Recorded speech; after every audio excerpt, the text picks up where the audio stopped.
What's this?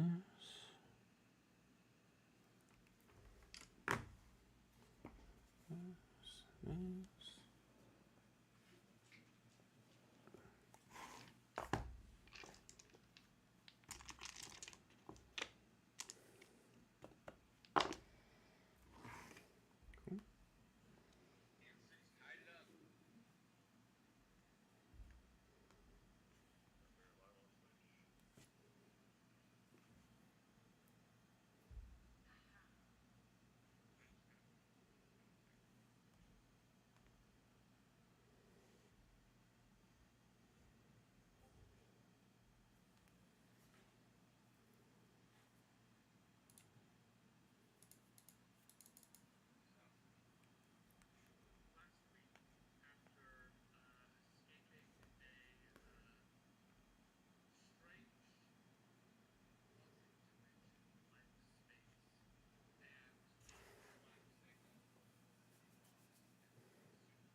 Oh my god.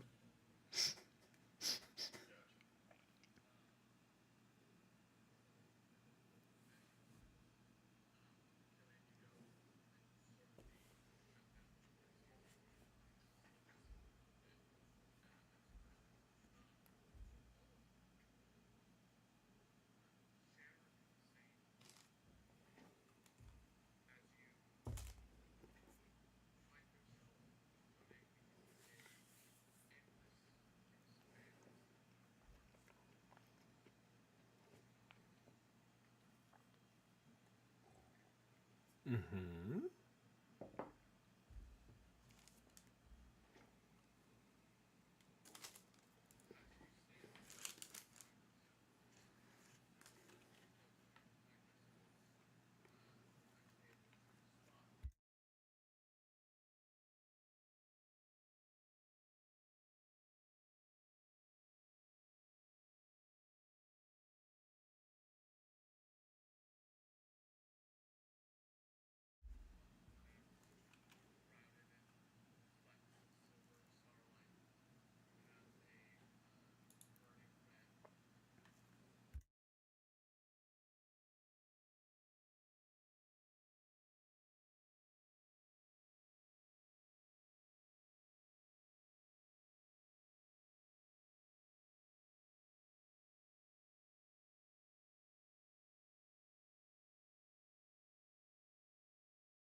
white as these threads of fate and possibility stretch out for miles.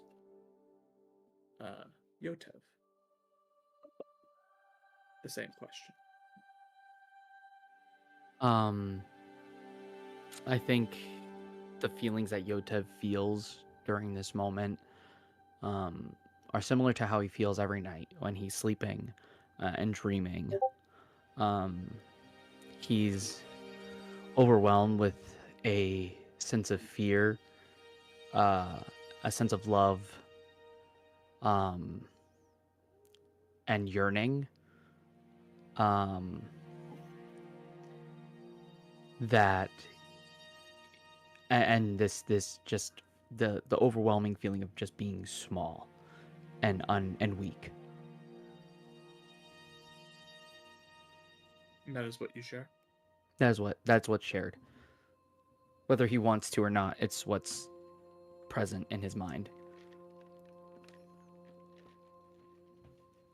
There is a odd sensation as your subconscious seems to reach out before you're able to think, before you're able to make the decision for yourself. I imagine that Yotev is someone that takes his time to think through his answers, and in that moment's hesitation of stalling, your subconscious kicks in and it spreads the things that maybe you don't want to identify yourself with, but as a reaction does. Behind Yotev, the greens, rustic browns and oranges and silver erupt, lighting up now half of the sky in its entirety. There is, however, a vast area of this section of the sky that feels vacant. It feels hollow, as if something is missing. Yotev, I need you to make a perception check for me. Here we go. All right, perception check. It's a 12.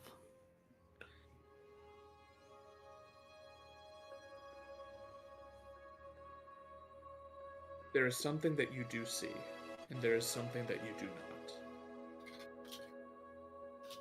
What you do see is that in this vacancy, to your mind and to your eye only, you see what almost appears like a cage or a chain or a lock, something that has locked itself away.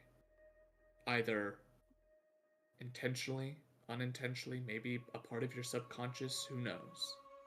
Something has been locked away behind you.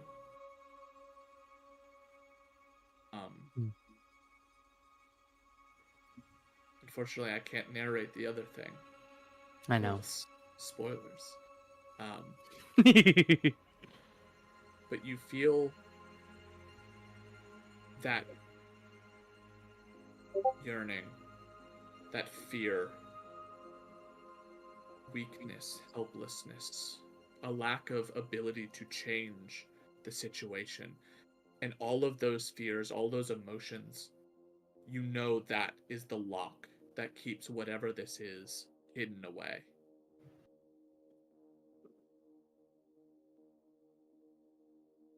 Whatever it is back there, you're a smart person. You should be able to puzzle this out and figure out what it is that's locked away, what's missing from you. But as you sit there and contemplate, you're going through every aspect and you just cannot put your finger on it. And it doesn't make sense to you.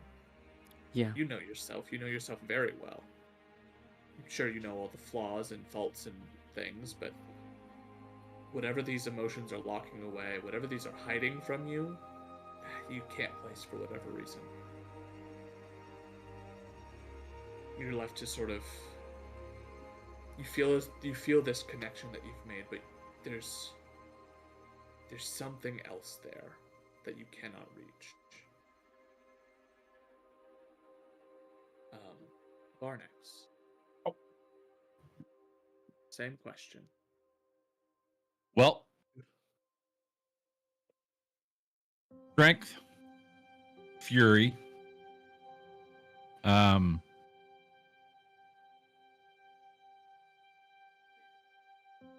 utter just evil, not so much hatred, but we'll call it that. We'll just go with that as an emotion. And then overarching all of that is always ever present my goddess and her colors. Every color, just because, like, even I'm searching for all of those other Dragonborn or other entities of those colors, that's always, but black, because I am black, you know, that's the main. The connection as it is done. There's another explosion. This one oddly vibrant, though incredibly violent in its coloration.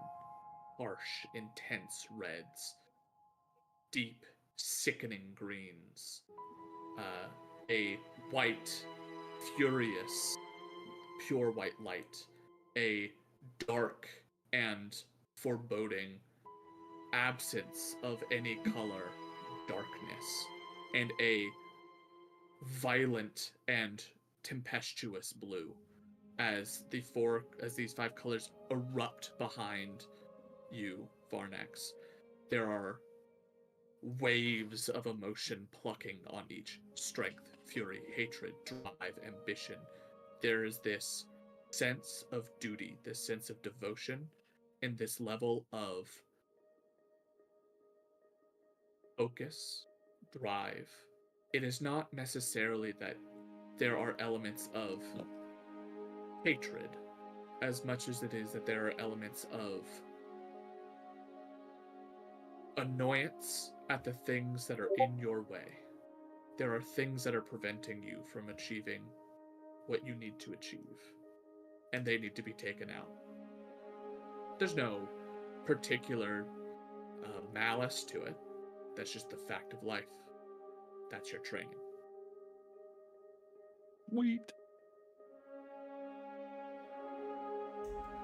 Fragan, what does Kinji give? I don't think that I hide anything. Looking for like a sense of friendship, and a want to help people achieve what they want, making the world a better place.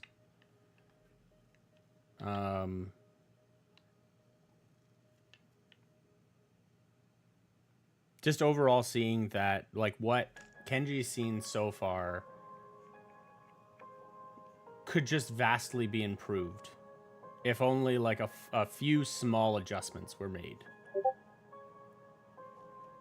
And people kind of just would take things into their own hands and sometimes just not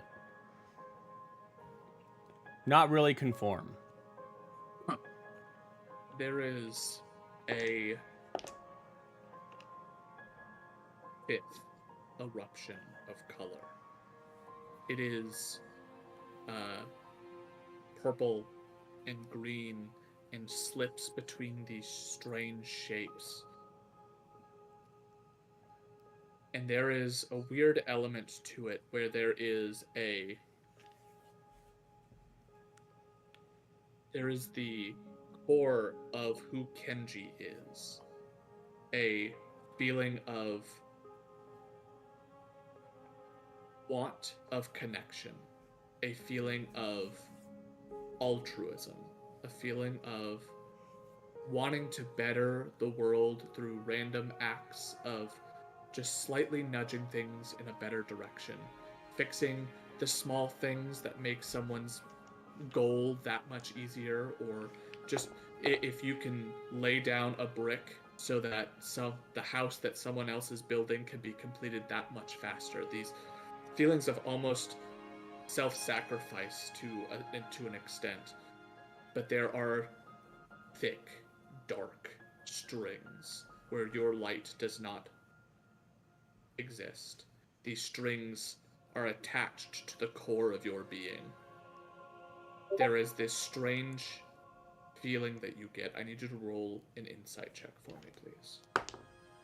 Let's fucking go, dude. I cooked. It's a natural 24. After 20. Yeah, I don't know what it is, though. Yep. Insight? Ugh. 21. It's one of those depressing ones. Not like a 25 where I get anything extra. Why would I? These strings are alien to you, though they are themselves a form of connection. Friendship feels like a threat, but they are connection. And strangely, they almost cause a vacancy, an addiction, a need for more connection. This is a connection that instead of fulfilling you, instead of filling a need for you, it causes a hole within yourself that needs to be filled. And you've been filling it. You've absorbed many an entity to fill this hole. But it's ever hungry. And for some reason, not only do you feel this connection with whatever these strings are attached to, there is a fervor with which you supply this emptiness that makes you believe that if you were to not continue, if you were to not fulfill and continue to serve this hunger, you don't know who you would be without it. You're nothing without it. This is intrinsic to who you are. What happens when the hunger is satiated? Are you the same person? It's a weird sense of not understanding where Kenji ends and whatever is attached to these strings begins. It's up to you as to how you feel about that. But it is there.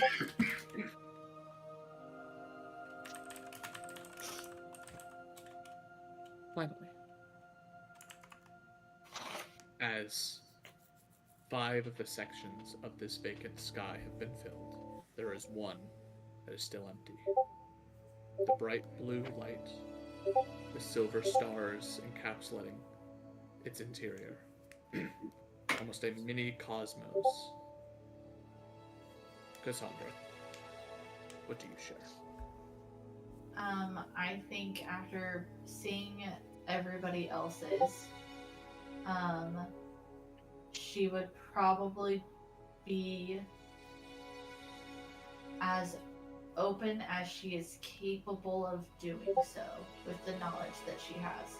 Which, out of character, Brittany doesn't know very much. Everything? So,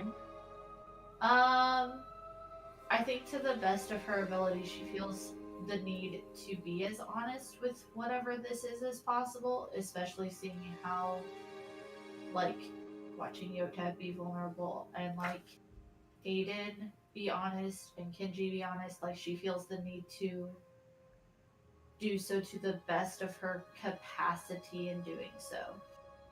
So, yeah. Super secret reveal fun time. Go for it. However you want to take that. You can if you want. Good. I was hoping you would say something like that. Oh my. As you open yourself,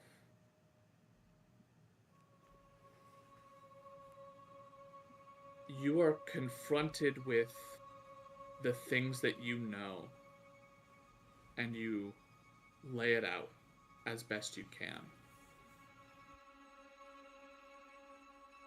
And oddly, instead of the full 1/6 of the sky being illuminated, in a similar way to Yotev, where there's a vacancy. Instead, only half of yours is filled. The other half remains blank. A section of yourself that even you do not understand. We'll begin with the part that alights. As that part alights, there is blues, stars, purples, this beautiful sea of constellations, connections, things to be divined, things to be learned. As it expands backwards, there are constellations that you only see within the Fae. Things that exist on one plane but not another. Things that connect you with flora, fauna, and Merriweather. And then there is a semblance of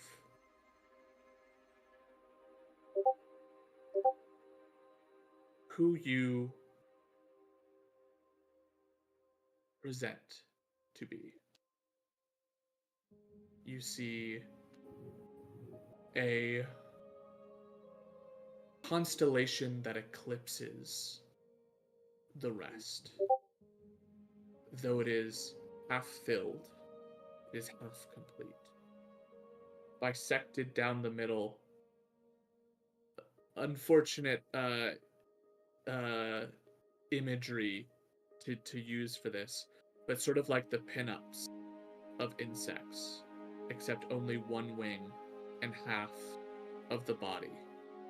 You see the wing of a butterfly, the familiar face of your own, long hair flowing down, part of the hat that you wear, the clothes that you adorn yourself with, and on that side, across your shoulder, a feline face of Desna, peeking out from underneath the brim of your hat, as the section of yourself that you understand is lit up behind you. The second half remains dark, and the orb pulses once again.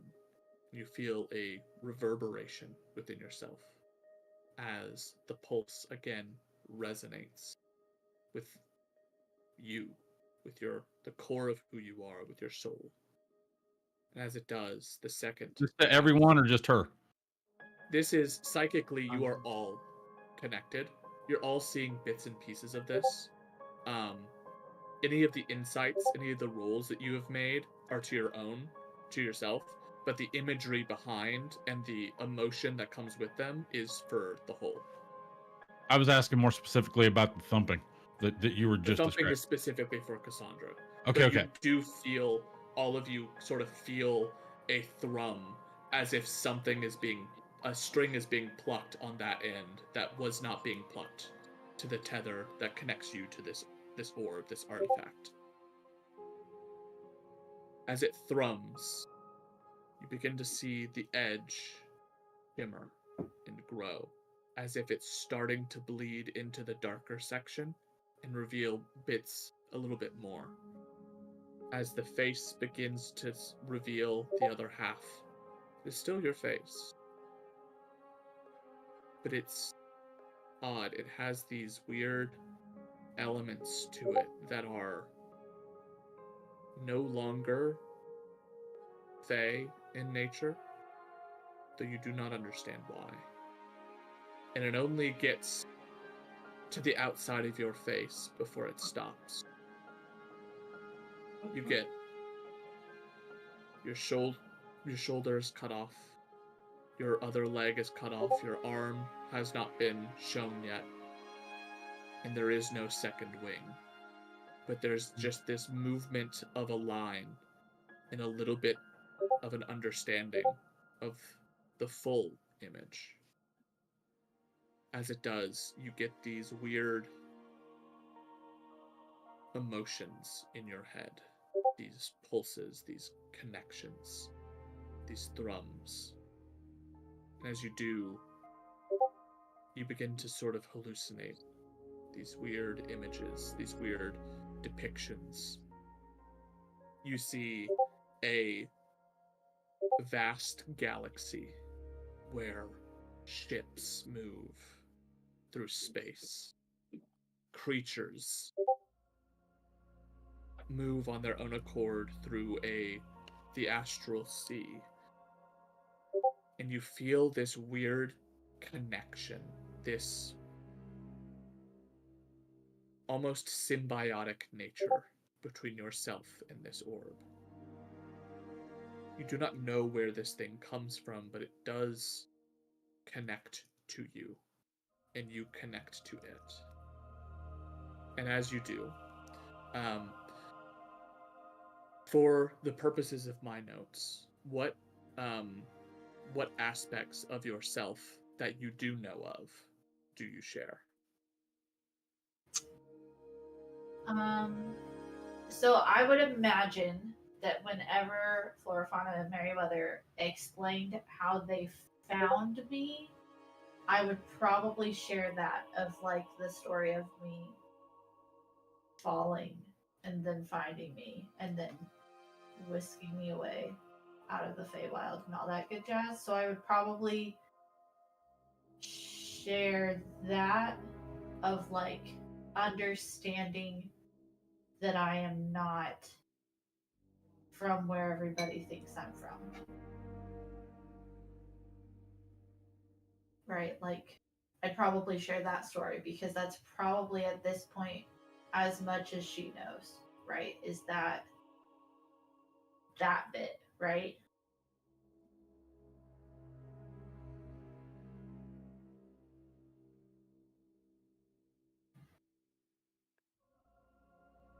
That's my understanding. So,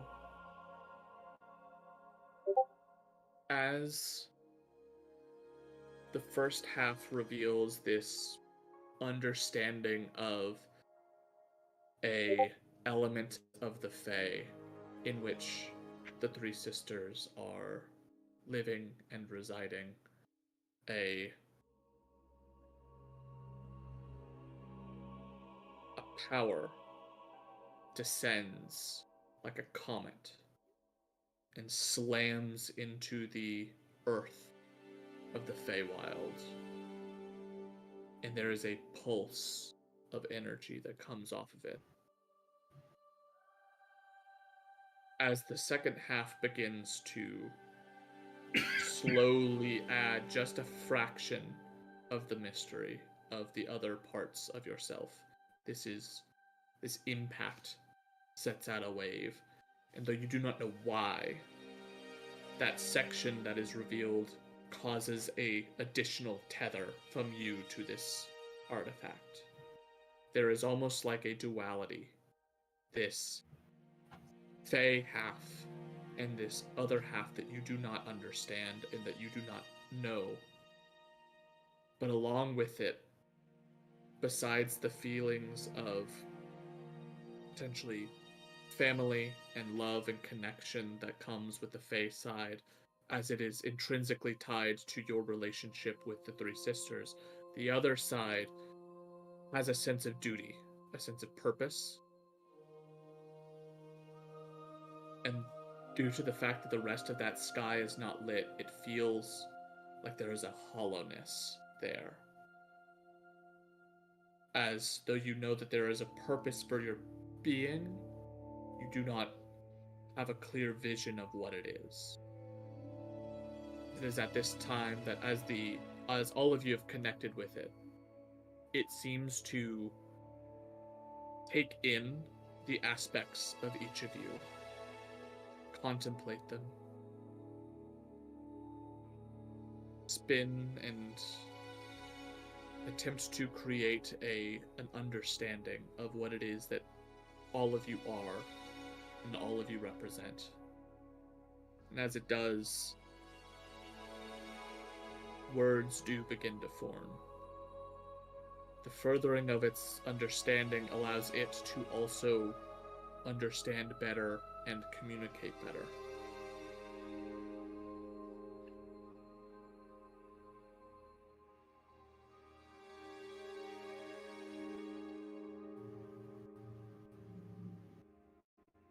you get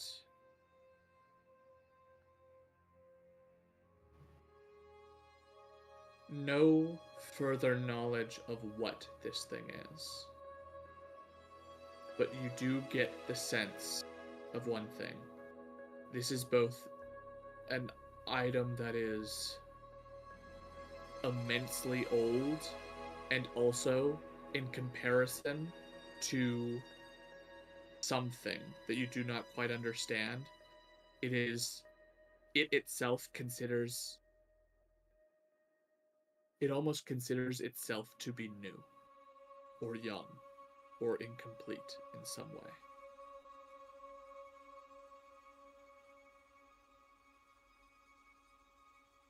As that feeling subsides, the lights behind you all fade back to darkness.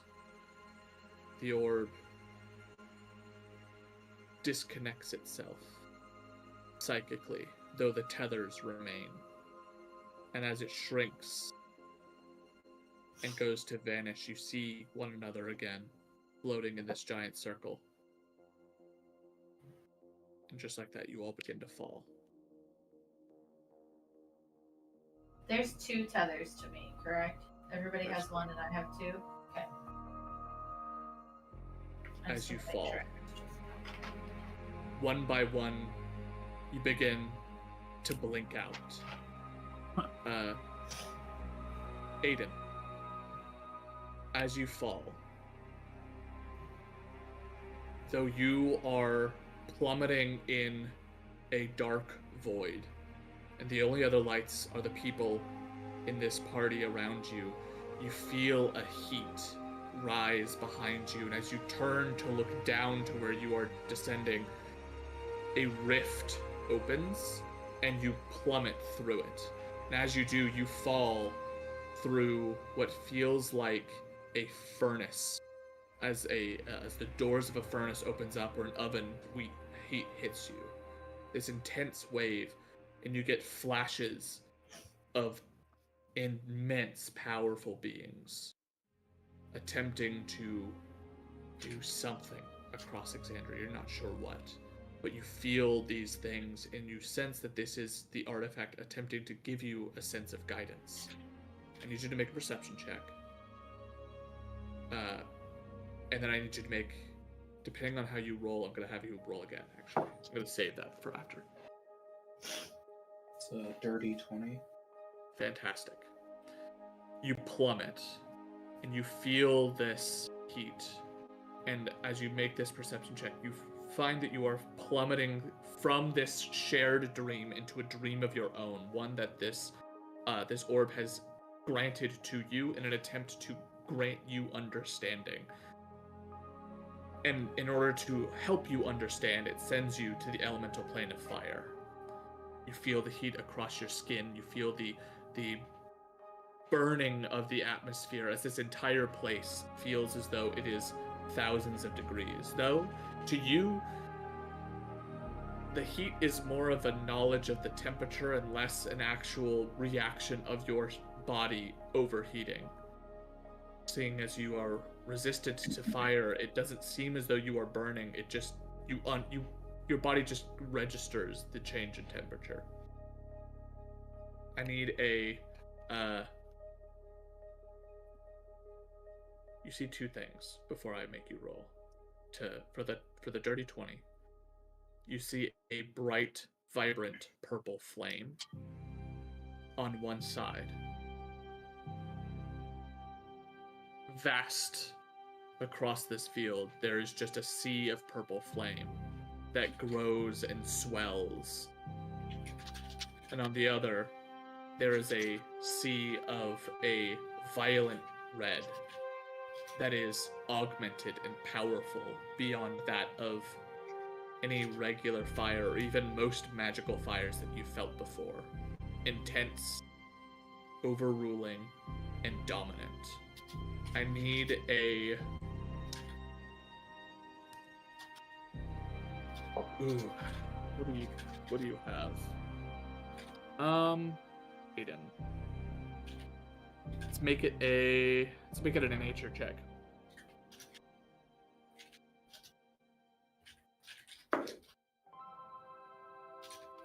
So 22. 22. The purple is a fire of magical origin, one that is mystic in nature, one that has legend and tale and story to back it up. It is a fire of renewal, a fire of rebirth. It is a cleansing flame that burns away impurity and allows things to be reborn in the ashes. On the other, it is a different kind of magical fire. It is intense. It reminds you, in a way, in a roundabout way, of Varnax. It is the fire of dragons. It is the fire of a force in the world, born of pure flame. Some draconic force, though this is augmented and different. With a 22 on that nature check, this flame is not one of a natural, regular dragon. This has been enhanced. This has been attuned to the plane itself. It seems to have almost co-opted the elemental plane of fire and taken parts of it under its own control. As you plummet, that is what you see before you turn back towards the ground, and just before you're about to crash land, a secondary portal opens up, and as you fall through, you awaken in a sweat. Killian. You're falling through the black void, and as you fall, another portal, much like Aiden's, opens up in front of you, but instead of heat, you smell something sickeningly sweet.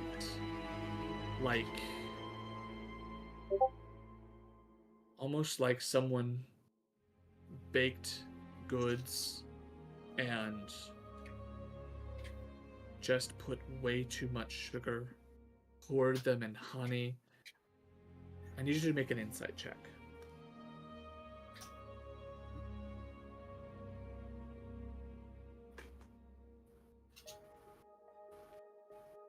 $18. This is the smell, this is the feeling, and this is this is an attempt of something beyond you to make you feel at peace, though it is not good at doing so. It is as if it is trying to coax you in a direction. The reason this is so sickeningly sweet is because it is masking something else underneath. The smell that you get, the emotion that it tries to impart to you, is the carrot. As you fall through this portal, you see the stick as well. You see a vast landscape, rolling hills that have turned black, trees that reach up to the sky like blackened hands as all the leaves have died and just the dead, shriveled remains are in place. And in the distance, you see smoke rising from a chimney. You feel this sense of familiarity, this sense of almost drive and forcefulness. There are two ways that many, both people and powerful entities, have learned to convince others to do things for them. One is with reward, the other is with punishment. And as you put this together in your mind with your insight check, the sickening sweet, the lure, the attempt to draw you in seems to be that promise of better things, a return of oneself, a connection to the other possibilities of who you are. And as you fall, you feel a presence wash over you as something is now removing the reward and is beginning to focus on you, the punishment for failing. And it is oppressive, and it sinks into your mind like a venom. There is a psychic lurch within you as you fall, and as you're just about to hit the bottom, you feel a familiar tug at your side as the book reminds you of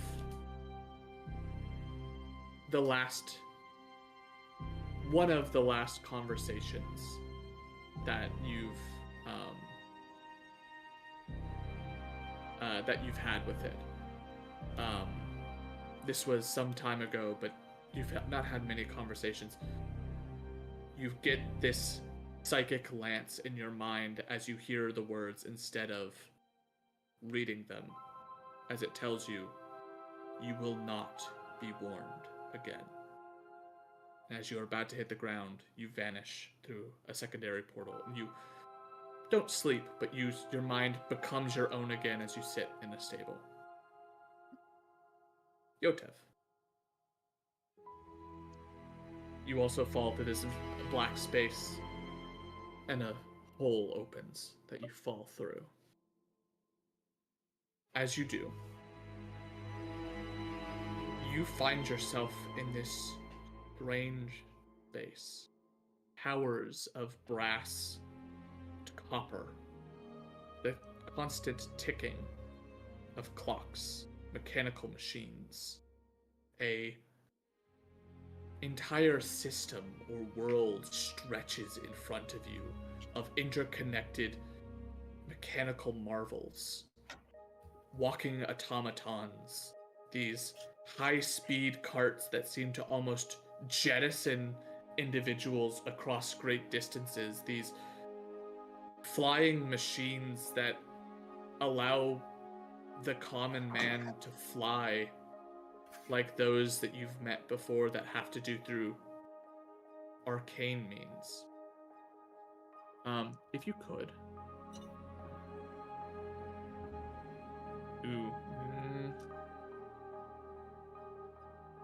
Let's make it an Arcana check, please. Okay. 13. Not doing hot today. It is a lot all at once. You're not able to put together elements of what you are seeing fast enough as everything starts to whiz by. Your mind, again, you like to take your time to dissect, to understand. And you're so overwhelmed with things that you want to understand that you're not able to lock on to one and begin the process of understanding what this is or where you are before you plummet. There is one thing I will give you. You see, as you fall, one of the towers there depicts a goblinoid about your size and shape, standing with what appears to be tools in one hand and a tome of knowledge in the other, clad in a impressive set of armor, one that's very similar to your own designs. As you fall, flickers. You do not understand why, but it does not seem to be a permanent fixture here. There's a connection, but it is not a strong one. And as you focus, it's almost as though every time you focus on it, it vanishes. And when you look away, it reappears in the corner of your eye. As you're about to hit the ground, you vanish again and wake up. Barnex. My turn. When the portal below you opens, you find yourself plummeting through hell itself.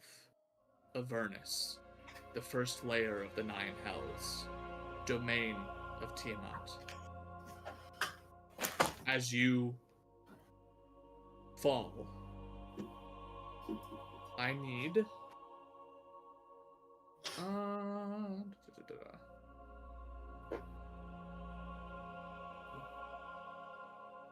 you know what? Let's make this a wisdom saving throw. Oh my gosh. Well, I get +4. So, no, +3. Right? Right? I should get much more than that. Well, because my new feat.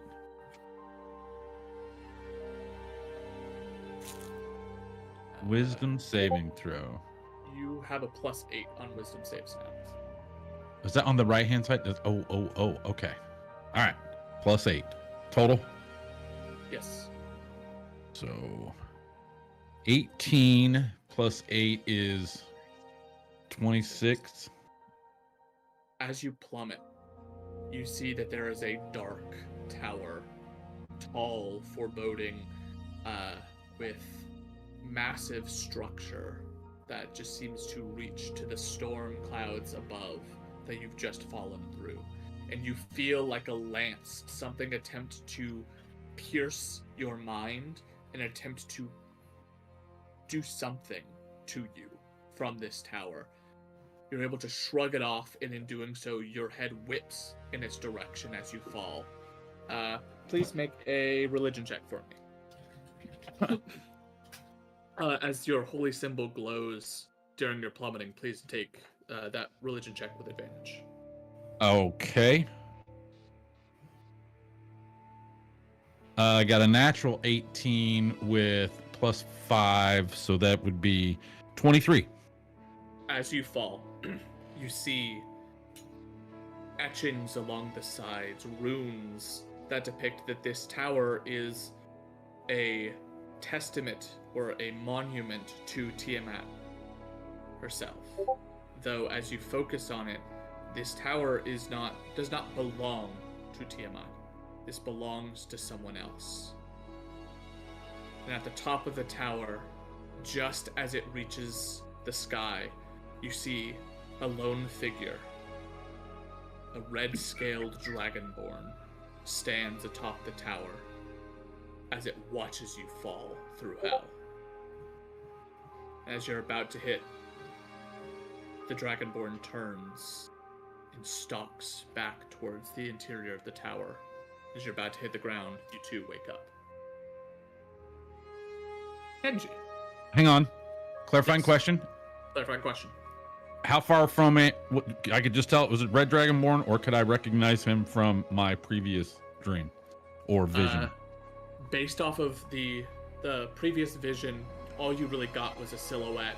Okay. But the red dragonborn struck a very particular silhouette. This very much feels like the same. Okay. Kinji. Mm-hmm. As you fall, no space opens to you. You watch as the others blink out, and you just see yourself, Cassandra, still falling. Cassandra, the last one, also disappears. You think to yourself that you're just the last one to disappear, and it'll happen any second. But you keep falling. Falling. Falling. Nothing breaks your fall. Nothing saves you from this. You just continue to plummet. There is a loneliness that comes over you. Your mind starts to wander.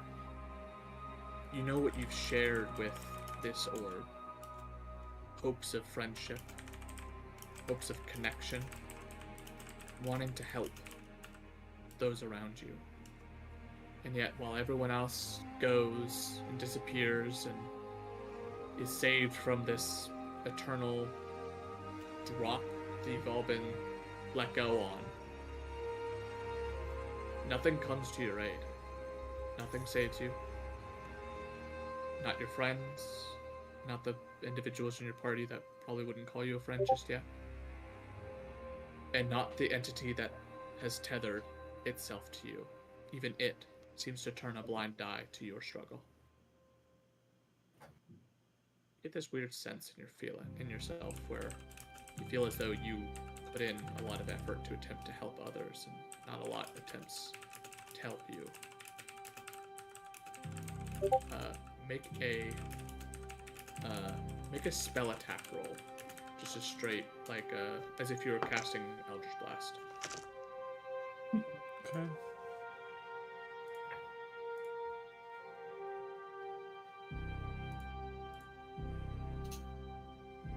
Oh shit. +8? Oh my god. 27. There is a long moment. How long does Kenji wait before he starts to get upset about the situation he is in?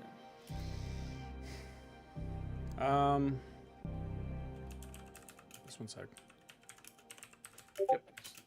This one. I think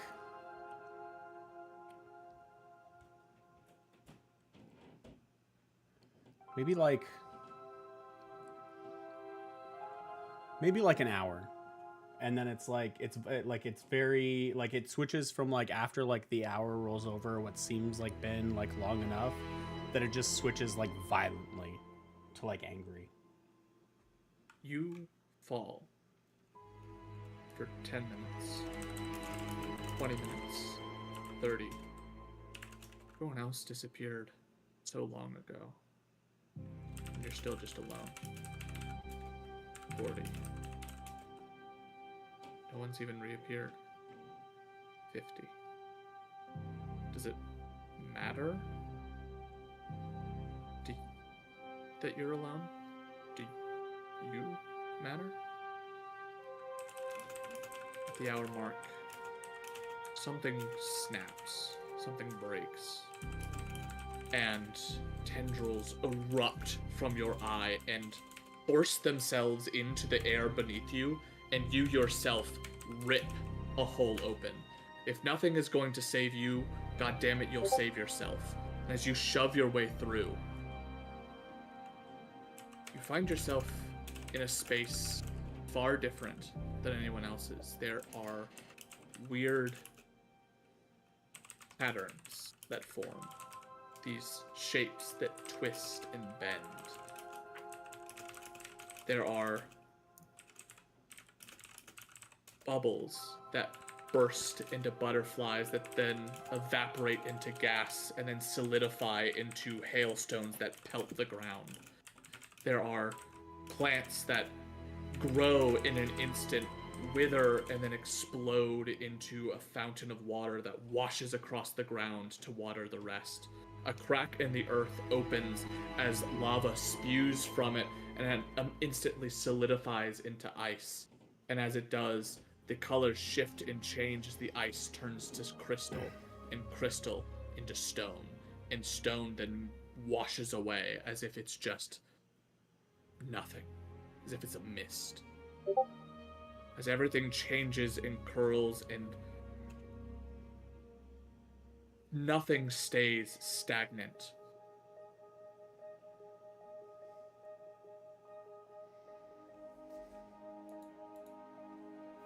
I'm gonna DM you first. Dun, dun, dun. The mystery. Dun, dun, dun.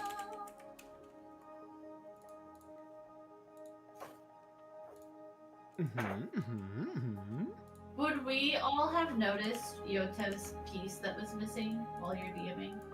Yes. All of you can see the colorful rays behind. You get this weird insight into everyone that was in the party. You see, for example, Yotev's weird locked away section. Everyone saw that there was a second half to you that even you did not comprehend or understand. Everyone saw that there was these weird strings attached to Kenji, but that Kenji himself had these feelings and emotions of wanting to help and altruistic feelings and friendship and wanting to be there for others even if he's not going to get anything from it. So you all saw these colorations and felt these feelings. The only thing that you did not gain were any of the roles, any of the insights that were attached to them. I just wanted to make sure I was taking good notes outside of Michael's novel that he's writing. Yes, I apologize, Michael. I'm putting you through some intense workout right now. Yo, Jesus Christ, dude! What an aggressive DM to have. Yeah. Big question. Take your time. Don't answer now. I will come back to you. Okay, cool. Cassandra. Me! You watched as everyone else left, and it was just you and Kenji for a while, and as you stare out at Kenji, you almost don't notice something open up beneath you. But as you pass through it, the vision shifts from this darkness to open air. You continue to fall, and as you do, your wings sprout out behind you, catch you. You have control in this space where the others did not. You slow your fall, fly through the air above what looks to be a vast, verdant forest of green. Familiar. Fed. As you fly above it all, you see... So let's see what you see. Make a perception check, please.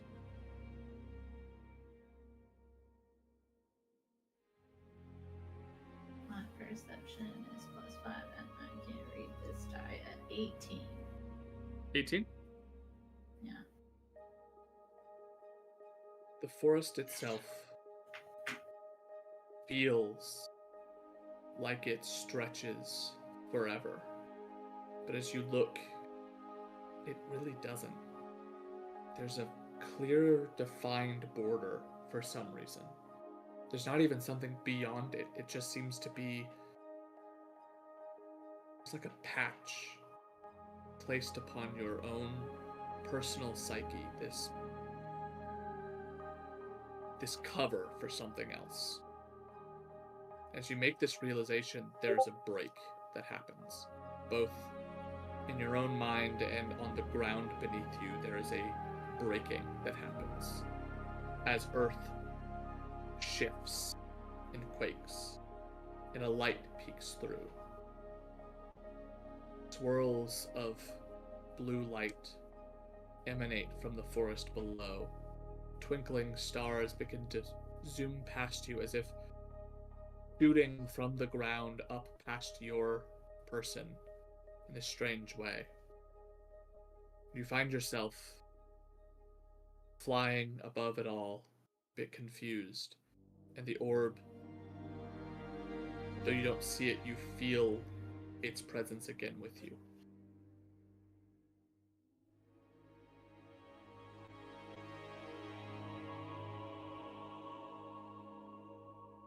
Thank you, Kraken. I was still thinking it automatically press enter. I was going for a shift enter, so I might add to that, but yes. Okay, no worries. Cassandra, please roll an insight check. I'm gonna roll this die this time.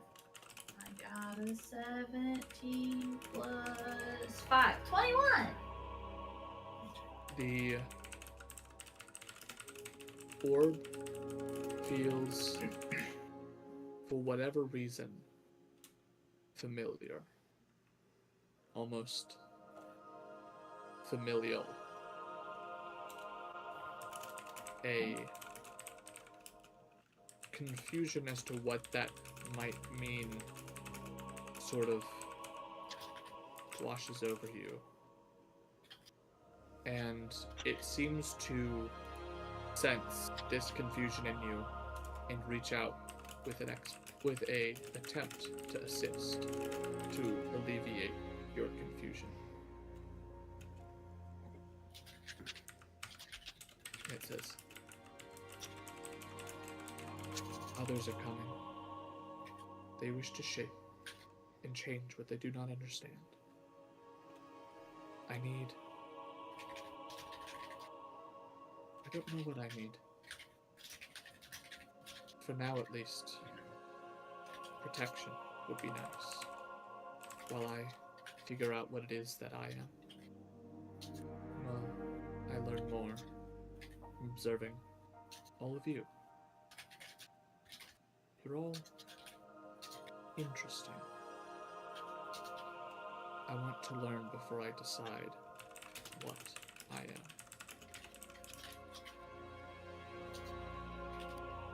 As it attempts to help with this information, though that may only increase the number of questions that you have, you hear again, before you're able to ask any of those questions, press into your mind and say,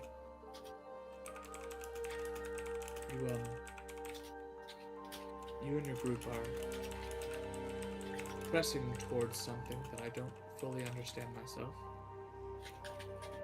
I hope that I can help. I think that it would be good if you woke up now. Would you like to do that?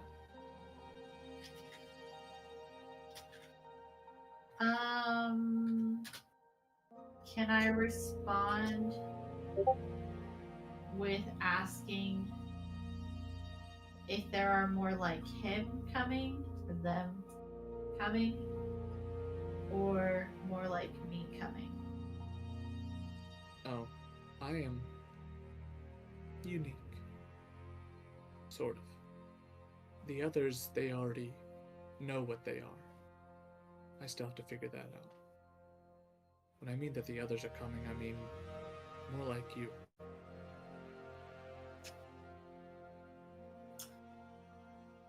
Cool.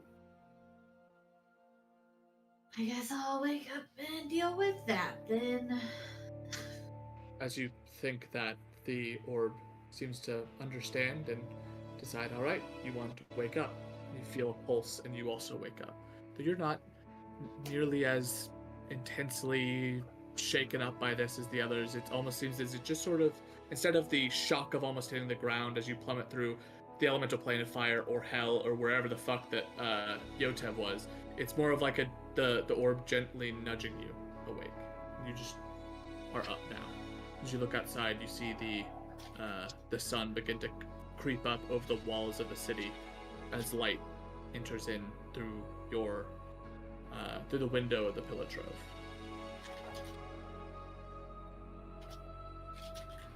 And with that,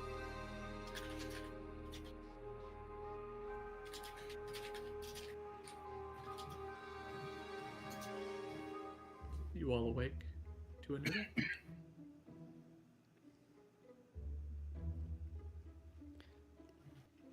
Varnex, you're muted.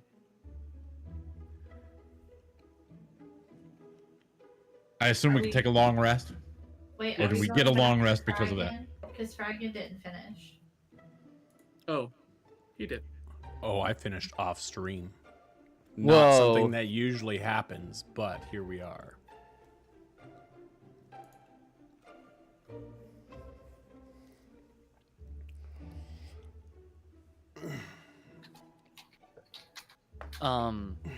Upon waking up,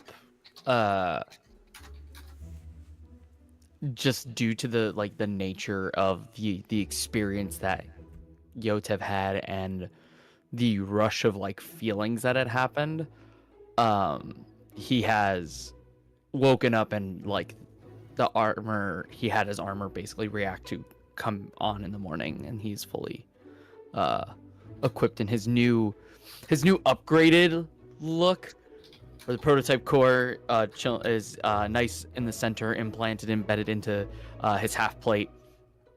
And it's like it, because it is half plate over scale mail. The the bends and the folds of the armor a little bit different. He ends up all the the materials are still basically the same, but they look a little more refined than they did before. Especially after like having some time to sit and work with some stuff rather than rush the job quick during a short rest. So he's a little bit more. He looks a little more fancy-ish, quote unquote, than normal. And we're still at, I'm assuming we're still at the inn in our separate rooms or conjoined room, whatever. That's correct. Yeah, and Yotev heads downstairs or out of the room and into the main areas.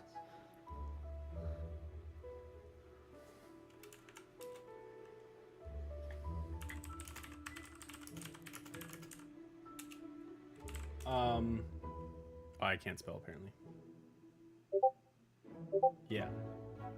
Can I make so I want my new friend to have like a thing that we can carry him around. He doesn't want to go into, or it doesn't want to go into the pronouns for this are gonna be aggressive. It doesn't want to go into the bag of holding. So I would have asked Pumat when he made the bag to fashion it like it was a doll that I can carry on my back for the bag of holding. So could I make like a performance check to decorate the doll and like paint it how I would like it?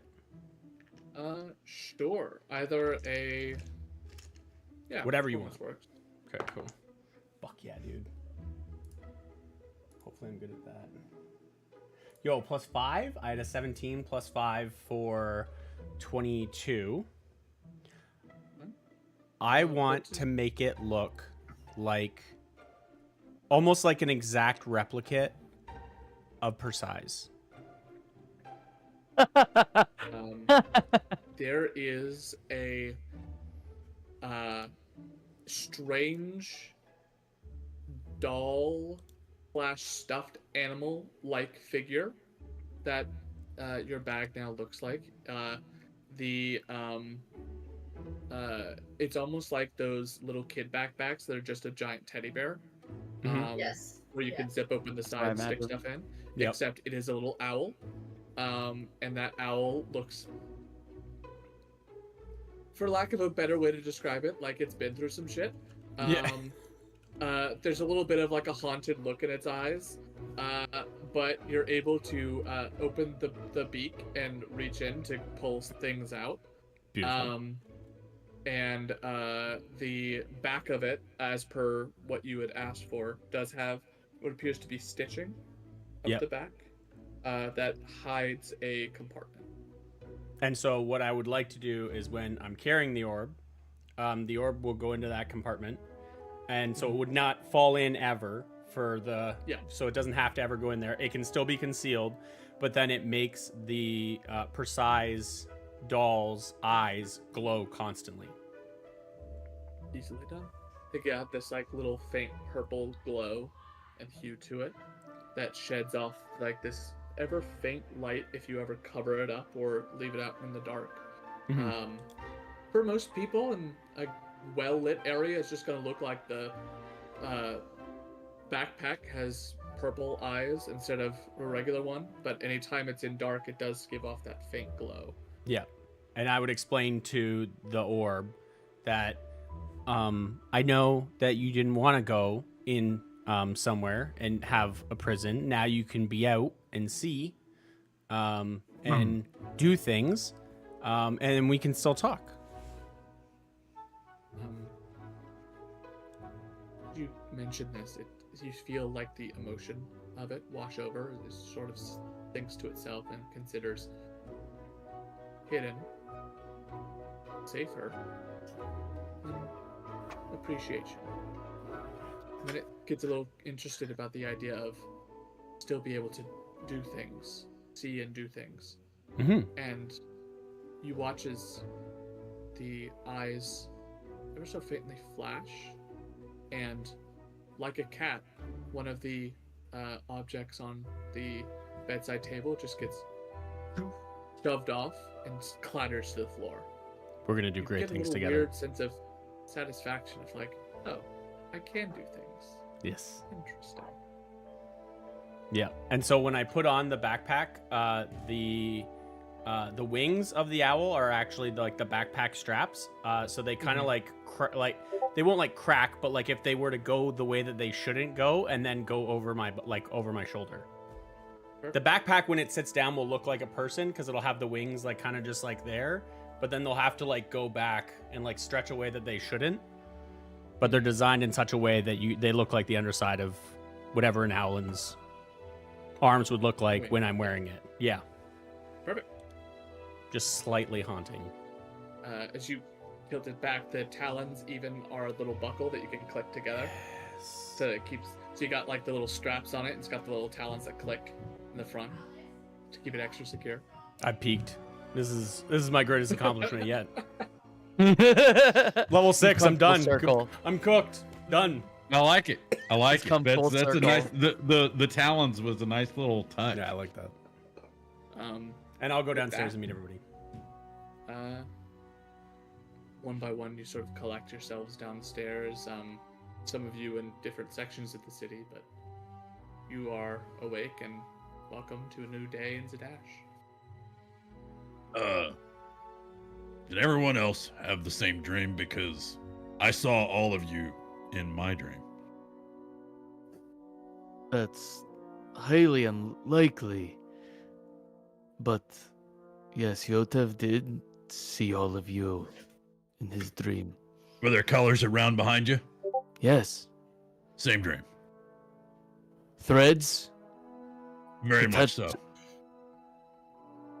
and are sparkling. Cassandra had two. Her colors plus another thread that attached to her. Is Cassandra here? She's probably on her She's in a way. different tavern. She's in a Yeah. different tavern. I meant Okay. flying to the city on our way over. Yeah, I was gonna say. So in here in this tavern, it is It's I'm everyone assuming but me. everyone but Cassandra. Yeah. Okay, cool. In fact, as Kenji makes its way down, you see the little backpack that he's got on, and even though you don't sense where the orb is, you do just sort of feel a small pulse of emotion. It's just a welcome, almost like it's saying hi into all of your minds. You had some fun last night, didn't you? Who? The orb, Mm. the artifact, Mm-hmm. Mm-hmm. the being. Is it a being? I mean, did we get that sense? It definitely seems like less of an item and more of a personality. It is hard to tell whether this is a entity or if this is a sentient magic item, as those do exist. Okay. Hmm. And slight correction. Technically, the group would be everyone but Cassandra and Killian, who is probably making his way back from spending the night trying to make the horse not be uncomfortable around him. Gotcha. So, Killian, after about 30 to 40 minutes, both Killian and Cassandra make their way in. Probably a good 5 minutes after one after another, and you're all collected here within the tavern. Welcome. Looks like you've decided to join us. Something weird happened last night. We were just talking about that. Mm-hmm. I had a dream, and I don't sleep. Kath, I'm probably going to laugh at that because she thinks it's funny. That is peculiar, isn't it? You don't normally sleep. Was it fun having a dream for the first time? Was it your first dream? I feel like that was probably a cool experience as your first dream. I don't know. It reminds me of when I woke up in this house. But I haven't dreamt since then. Hmm. What do we all make of what we experienced last night. It's just another Tuesday for me. Hmm. Or whatever day of the week we're on. I don't know. It's probably pretty close to how Cass sees visions anyway.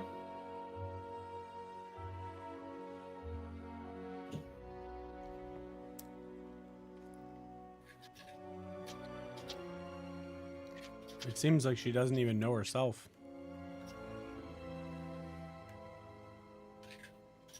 It looks like we are all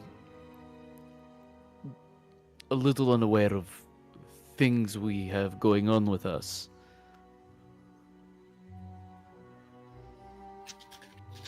Yeah. Oh, I'm good. I When got showed some things. Yes, Yotav was just going to ask when we all started falling, did you go anywhere? I went Or to the did you all nine just planes wake of hell. Oh, That seems very intense. The 9th, actually. It was only the 9th, right? First. The first. Oh, yes. The first plane of hell. Vernus. huh. That seems bad. Does not seem like a place you want to go. Gillian, Depends on your Aiden, point of view. It was wonderful. No, I woke up at the stable. I didn't think you slept. What do you mean you woke up? He said he Like had a I- dream. I had a dream. it was a weird Can't dream while situation. awake. Actually, you could. Daydreaming, right? Oh, the hallucination. Hallucination. I mean, Hallucination. A daydream would be pretty accurate, Gillian. I mean, But it was at Everyone night. had A vision. One vision. it is much closer to a vision than anything.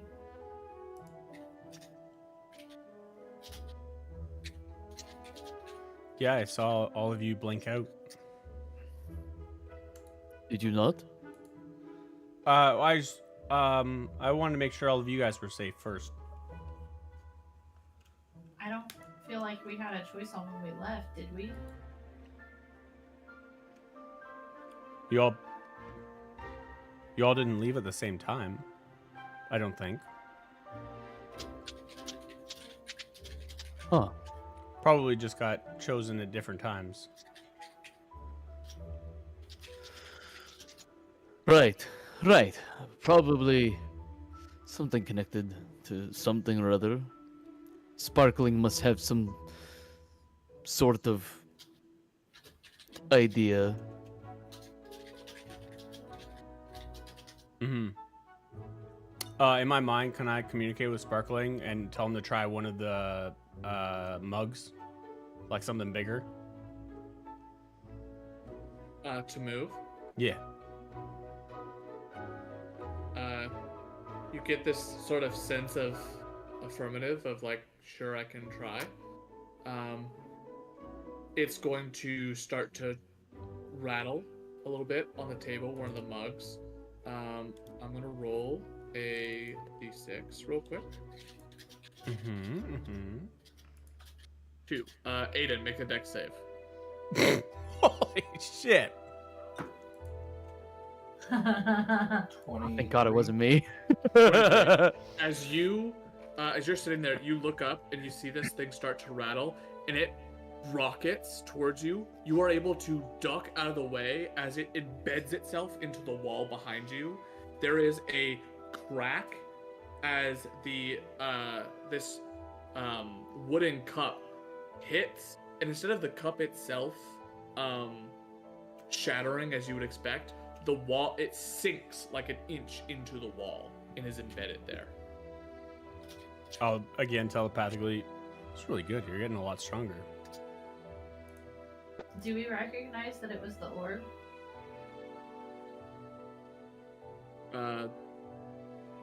Something weird moved it. You imagine of anyone that's not Aiden, I would ask Kenji, when you're asking it to do this, are you asking in a way that's sort of out loud, given the means by which you speak, or were Just- you directing it? Just to him, or just to it. Sorry. So for y'all, it seems like a strange, odd thing. Anyone who would like to can make some sort of Arcana or Insight. If you beat a 15, then there is a pretty good sense that you would have a idea that either the magic that caused it to move was that of the orb itself. Okay. You said insight? Yes, Insight or Arcana. 23 insight. All right, that is a success. I A also got a 16 Arcana check. So for those of you that do get above a 15, it does very much feel like it was from the orb in some way. Either if it's an Arcana, then just the magic that was used has that same almost aura or signature of the orb. And if it was an Insight, then it's more of a matter of, well, I know I can't do that, and I know that Aiden can shove things, but I doubt he would shove something forcefully at his own face. And so you're able to sort of piece together that if anything in this was it's probably the orb. And with that, you do get a Aiden personal emotion from the orb of apology and lack of intent is sort of what it tries to convey to you. Whoopsie.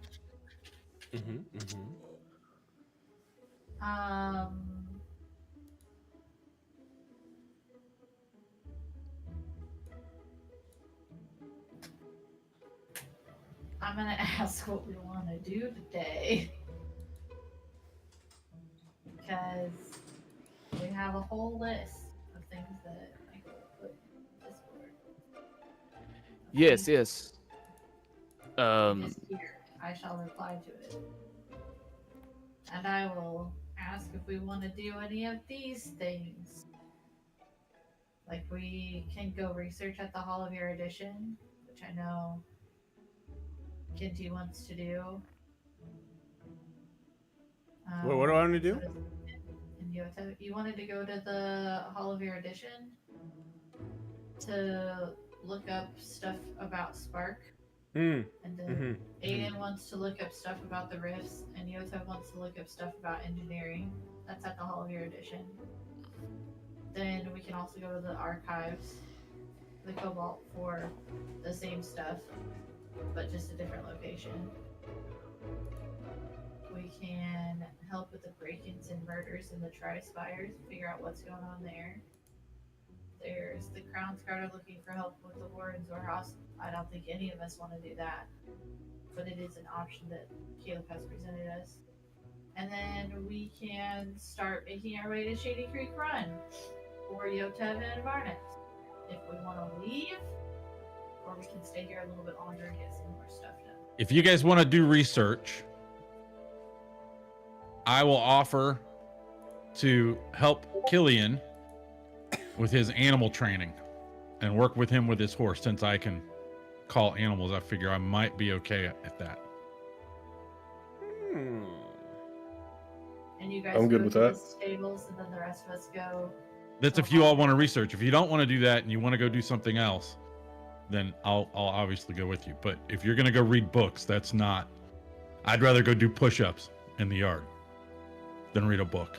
Okay, dude.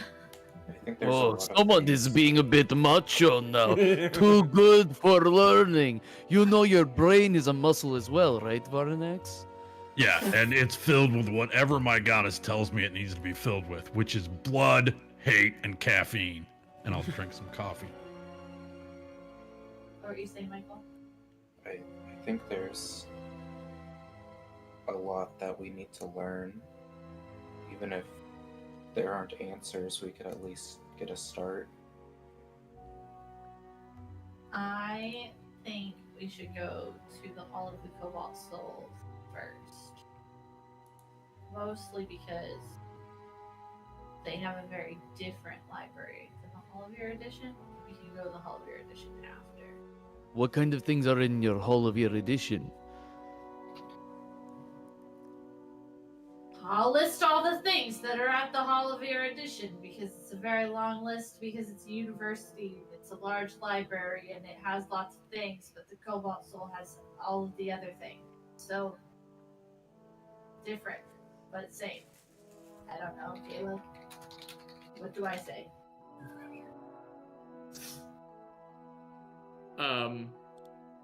There is within the Hall of Erudition itself, there is a library which you would be familiar with, considering some of you have gone to it in recent history. Beyond that, the campus includes a bunch of courtyards, walkways, large sections for like lecture halls and things like that. There is the in the center of the campus, there is the Zauber Spire, which is the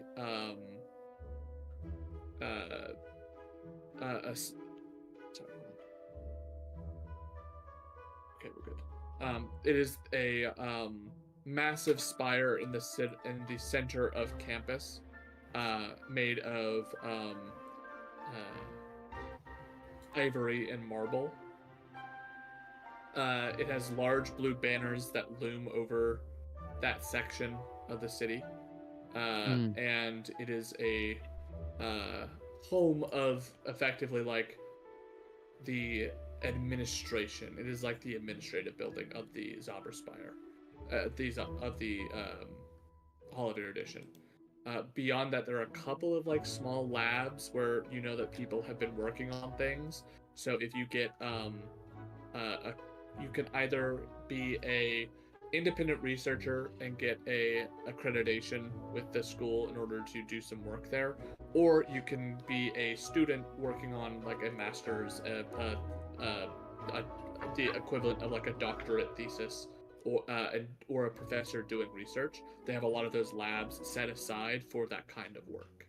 Most of those labs are gonna be more arcane stuff and less of the things that Yotev would be more interested in. It's not gonna be like mechanical things. However, if you look around, they may have at least something there. It's just not gonna be as impressive as other places would be. Yotev is going to relate to the group, and most importantly, just say, well, based off of our collective dream last night, we are all connected by that. And he's going to point to the backpack, the orb inside the backpack. We need to try to decipher a little bit of what it is. We know it's old. We can determine it feels celestial, just based on a few different parameters.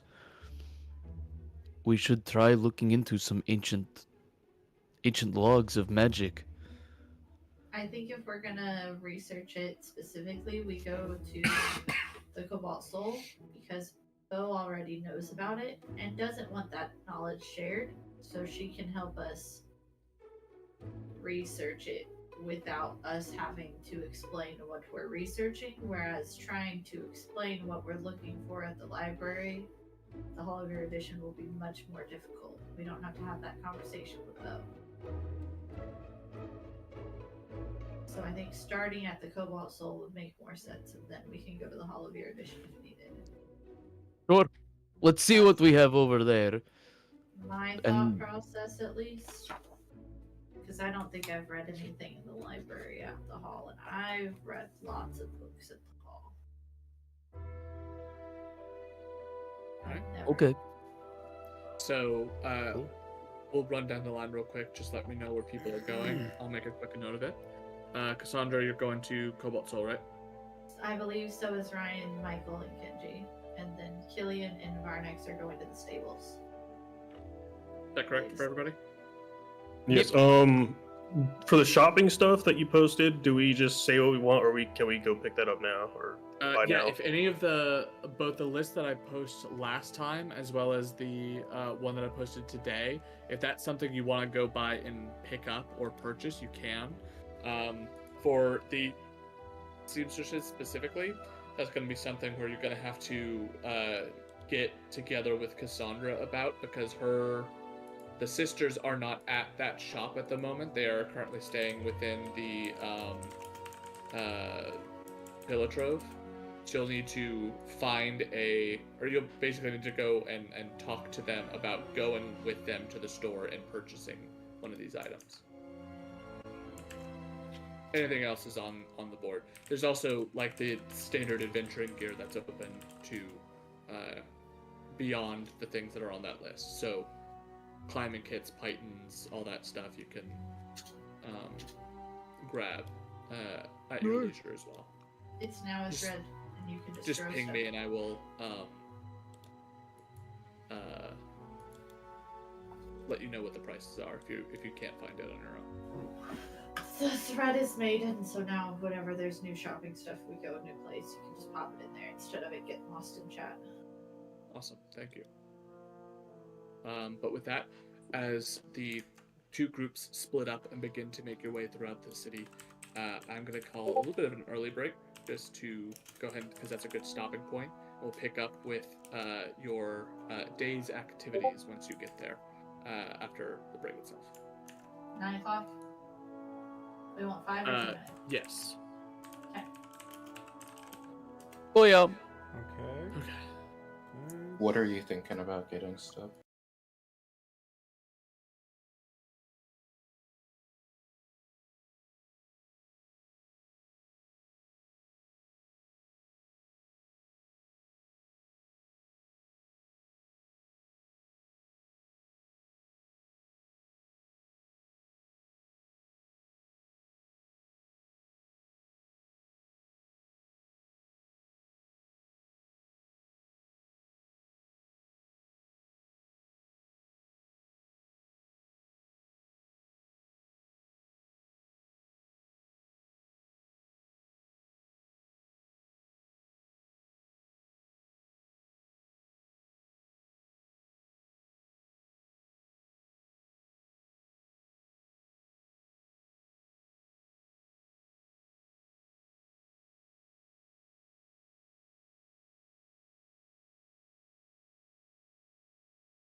500 gold plus the cost of the armor. Okay, I changed it. We're back now too. Cool. Yeah. Whenever you're ready.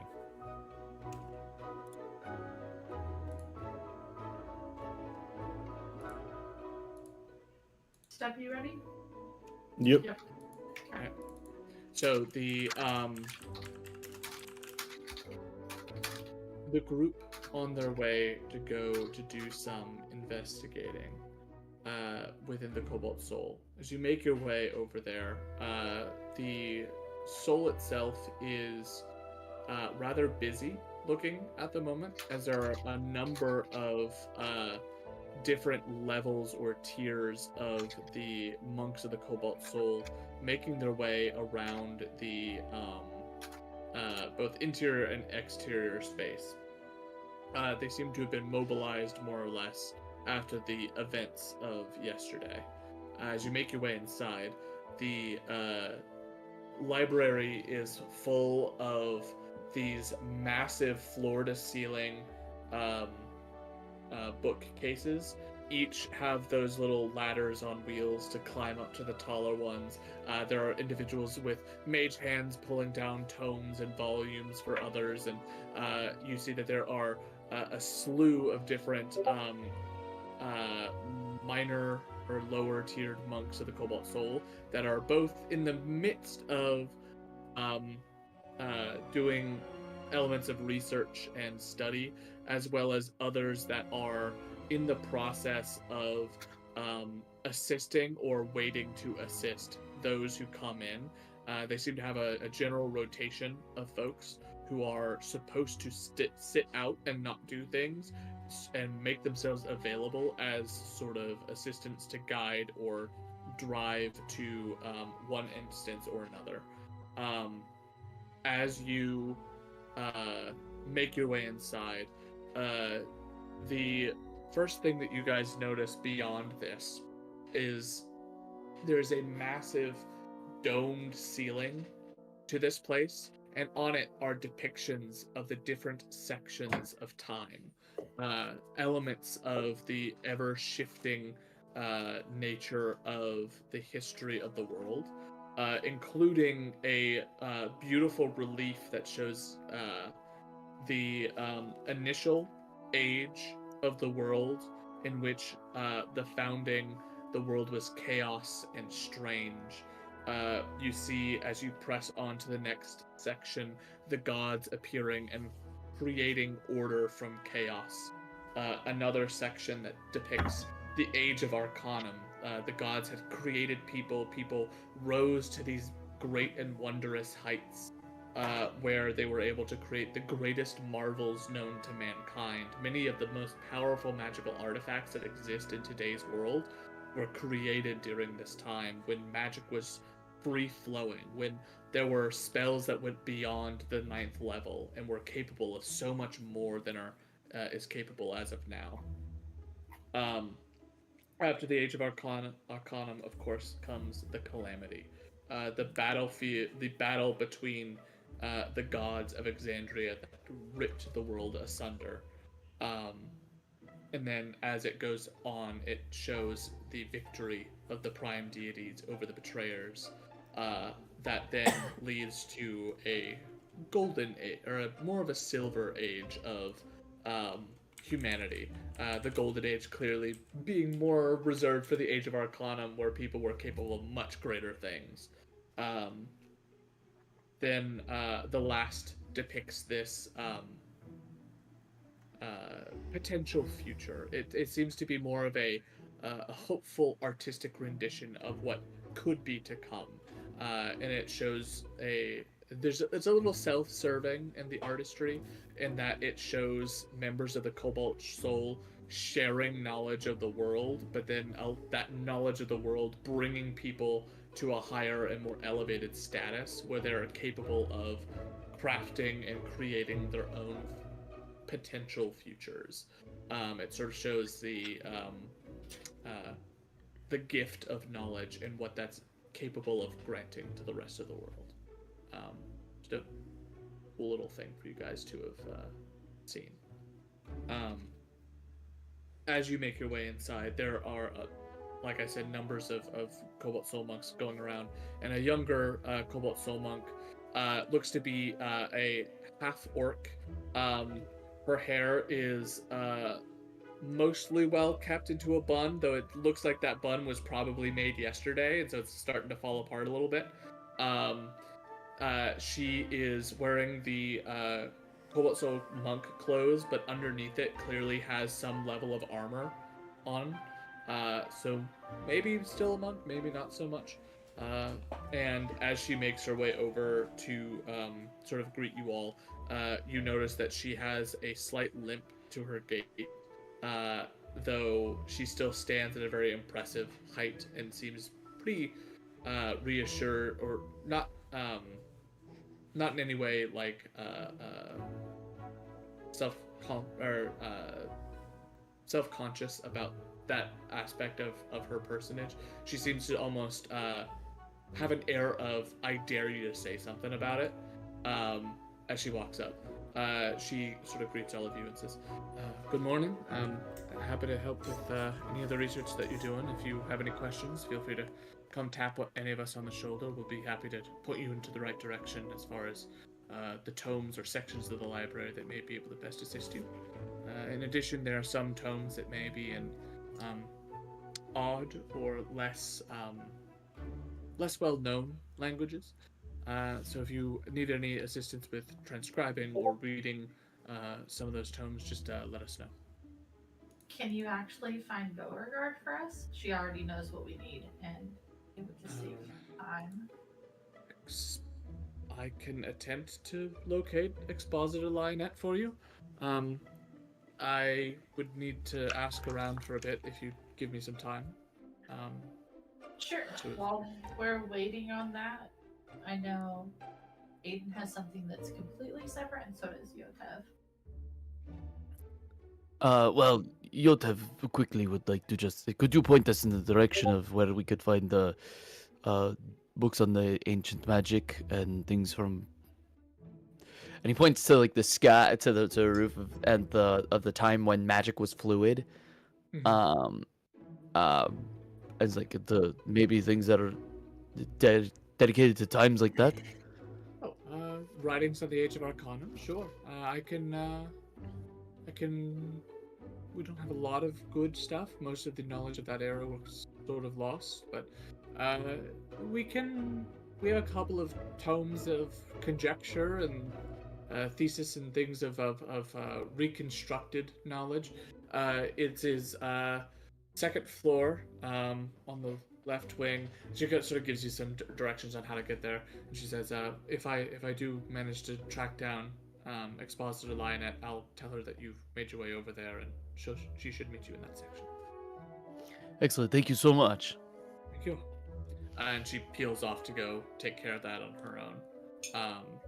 With that, you follow those instructions. You're able to see that there is a decent section of the library dedicated to what is effectively people taking the things that we have and trying to reverse engineer magic to recreate it, or taking artifacts that they have found, tracing them back to certain cities that used to exist, and developmental researches on how these were created and if those techniques or processes could be rediscovered or reinvented. It's a lot of weird conjecture, and this is it's sort of like walking into a college for the first time and asking to see the section where the seniors are even struggling to comprehend the shit that they're reading. So it's some pretty advanced stuff that you're asking for, but there's maybe some... Yotev is pretty smart. There's maybe some stuff you could glean here and figure out, and if not, maybe Bo can assist with that.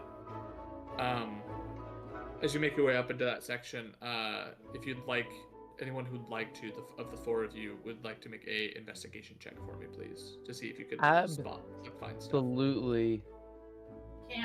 Is there like a table or somewhere super comfy in this section we can sit in? Oh yeah, there are tables in every section. Not every row or not every section of this place has like a large seating area, but groups. There are multiple groups of sections that come in like these little clusters. Each cluster has like a large groupings of tables. There are also private rooms if you want to grab one of those. I'll grab a private room. Um, Absolutely. That's what we want to talk about. Super secret shit. you head towards that private room, and as you open it up, you walk in, and all of the noise of the library vanishes behind you. I will tell everybody we're gonna be here. You say that, none of them react. You stick your head out and say it again, and then the rest of you can hear. There seems to be like a barrier or a wall of silence that prevents sound going in or out. Excellent.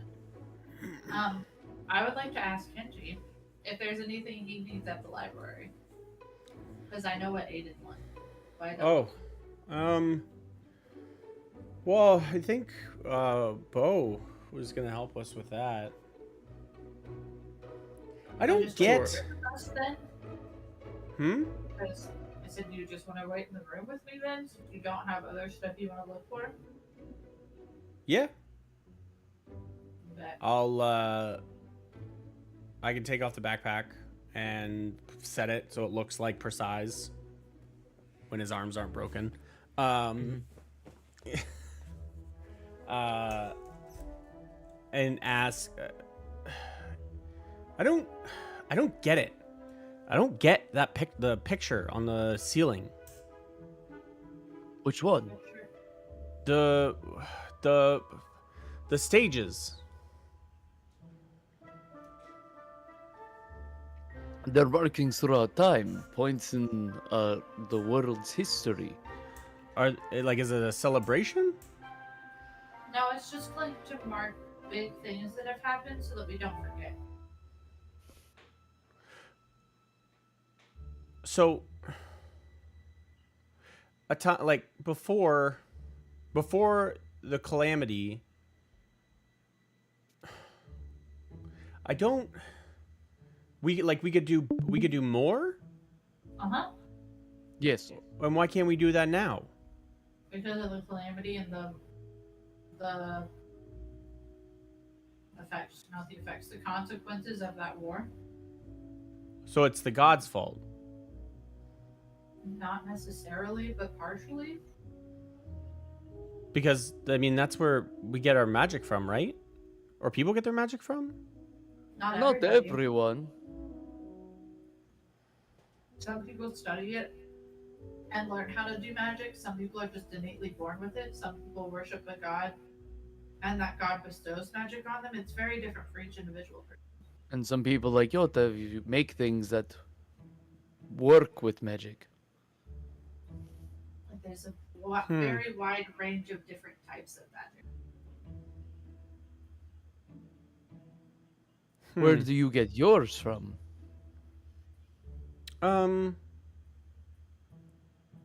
That's a good question. Do you not know? Like not really. Same. You either. Do you have a book on how you get magic? Maybe we could look into Well, that while we wait. There are different ways. Some people commune with a powerful deity and gain their magic abilities from them. Some people are inherently born with it, while others, like myself, do studying and research and figure out the mechanics of how a spell would work and things like that. Is your power your own, or does it come from someone else? I mean, I reach into myself and I pull out the thing that I need. Interesting. So are the ones that get magic from a more powerful being, like slaves? to the deity No. because they're bound by them? It could depend on who the deity is. It's super, like, that's not. It doesn't typically work that way. Typically, it's more of we share the same values and the same opinions and the same goals, and it's more of a let's work together towards that goal, and not necessarily I am your master and you will tell me what to do vibe. It's not like that. It's most often more of a mutual understanding and a mutual want, Right. not But necessarily. they force you to follow them and worship them to get their power. They don't just give it to you because It's you not a want force, it. It's a choice. Nope, it's a choice that you. But if you make. choose not to follow them, you don't get that person's power. It is depending on how you received it. So sorry, force might be a little bit aggressive, but if you don't follow them, right, then you can't draw on that person's power. It's not free. They restrict Yoda's what you get understanding. access to. I mean, I don't know. You're asking like These really are very deep, good questions, and you know. consequential, deep thought questions that people like philosophize for like their entire lives. All right, there's not an easy one. But- there's not a black and white answer to the question. So wouldn't it be so? More what I'm thinking is it wouldn't. The Age of Arcanum that we saw, can't we have that again? It's But No. right now you're restricted to what the person that you follow gives you. But you could not just take everybody what you gets wanted their before. magic. Those who do No. follow, yes. Right. No, but not everybody gets their magic that way, and it's not all from the gods. Like, so that's not completely accurate. But The reason but people like there's not Yotev would as be able to much is study. because it's broken. But if you eliminated the gods and you just took power for what it was, then you'd be able to take more power. No, And Yotev, because he would study somebody else's spells that was more powerful than what we're currently restricted to, could make more powerful spells. except the gods still existed during the Age of Arcanum. They didn't show up afterwards. Not. That's Maybe not, we need to fix the gods then, if they're broken. No, the world is broken, not the gods. It's Maybe we need to fix the usually world. life, people who have power disputes and in trying to manipulate powers that they are given to control others that end up causing this kind of unbalance. You're getting into a lot of philosophical ideologies here, and that is really great thinking. And in that kind of thinking, you are in a perfect place to be able to find answers or at least expand that thought process. These tomes, and Yotze's gonna grab books and be like, books like this and like this all have different amounts of knowledge that can help you learn and expand yourself on what you know currently to be What's- better. What's one of the books that you give me? God, I don't know what Just Magic in Me. It's like a baby's guide to magic. Written by like some like old childcare wizard. I will feed Magic it. for dummies. It's like a baby's magic book. You didn't open that book because of me, did you, Snooki? Surely not. Yeah, sure. As you're like paging through He's like, things as is we're there like, is there a baby's first magic spell book? no, when we're talking about the philosophical questions about being slaves, he's like, open up the book. He's like quickly paging through the things. I We're just gotta look casually to see reading. how this. Yeah. I was quickly reintroducing myself to the lore of that thing that I just described because you started asking questions about it, and I wanted to be prepared in case you did want to roll something. Yeah. Am I being controlled by something to do something else? I don't know. Well, I feel like Um, I feel like it's more everybody else. So whatever book you hand me, the first one, I will take and I will feed it to the Book of Osmosis. The magic for babies. Okay. Magic for babies. And then you're gonna get the second book that he grabbed has to be Magic 101. And then the third book that he grabbed is Magic for Dummies. Yeah. You gotta, Well, I feel like you gotta step it up, right? But like still very much like you know nothing. Because I feel like that was the vibe. Well, Yeah, no, it's and like the last book that Yotev would have is like the intricacies of magic, like magical mechanics, like 307, like that, like a really super advanced like PhD level course. But it's like it's not that I don't understand magic. It seems like it's being controlled and you have to follow somebody. You don't just get it. But that's I not don't- how it is. I don't think the sources of magic have changed. I think sometimes you have to regrow something. When there's a great fire, everything burns down and it's left with ash. And Mhm. everything starts over. And over time, it'll all grow back even more than what it was before. I think the world is just still in a state where it's growing. Exactly. I So agree what with you're that. saying is we need to burn it all to the ground. No, it has No, been no, no, no, burned no, to no. the ground. We already burned it to the ground. We're in the Oh, okay. process That's of what this part is. And I'll regrowing. point to the calamity part where, you know, the world's on fire. Yes. That's where it all got burned. It's Now not it's that regrowing. it's not that magic can't reach those levels again. It's that it hasn't yet. Right, which is why this fourth one, and I'll point to, you know, the hopeful one, is the hope of us getting back to this point. And I'll point to the Arcanon one. Yes. Is it about this time that there's a knock on the door as Bo just sort of pokes her head in? Oh, good. You've found your way to the. Well, so, how can I help you? I'm sorry, I've been running around all morning, putting out fires. I'm going to Google on because of our current conversation and the metaphor, and I think it's funny. Did I say something weird? We were trying to explain how magic works and all the things to Kenji, and we used a metaphor for fire, and that was funny timing for you didn't tell it. I thought it was funny.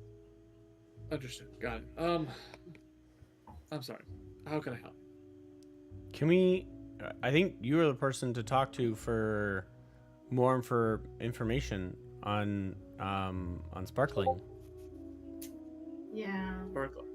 I'll show Well, or- precise the eyes. But Look we're at not your gonna, eyes. talk to anybody else about that. So, Mhm. sorry. Got it. Yeah. We've named it then. What is sparkling for? Spark and like a seedling, like a cross between them. So you've found things about this? It's Found out Well, if you would like, are we currently in that room of silence, or Yeah. are we? Yeah. Okay. Well, last night, we all shared a dream, and Yotev will go into the descriptions of things that happened during the dream. Yeah. While he's explaining what happens during the dream, I'm gonna use minor illusion to visually show the whole thing. Ah. With the Bo- exception of like hiding Killian's and Varnex's sides and explaining that because they are not here to allow me the permission of showing their little bits, I'm not going to, but they also have their own little bits. They're like shaded out in the side with a lock Yeah, on yeah, it, like yeah. DLC. You see Bo is like very quickly following and riding along. anyone who like looks over, she's not writing words. She's just sort of putting a series of like dots and like weird dots and lines, and they obviously look like roughly like letters, but they're oddly shaped in weird ways. And she's just like she's not even looking down at the page. She's just sort of writing them down and listening to your description and watching this image in front of her as she's just quickly jotting them. What the fuck? As you kind of finish this description, she puts her quill down and sort of rubs her temple a bit. Yes. On the second half of that, while you're here, the whole, the thing I told you that nobody else knows, this thing knows now. And so, if we could tie that in somehow, it's very much tied in, but I don't know how. And then I will tell her, like, very vaguely the little teeny tiny conversation that the dwarf and I had. But, like, just the ominous more are coming, but I don't know what that means vibe. Great. Yeah. Like you just shared with everybody who's here? Yeah, but super vaguely. Just that there are more coming, and that I don't know what that means. Just that bit of it. Same page. She Like- picks up the quill, jots something down in that same language, and then underlines it. Puts the quill back down.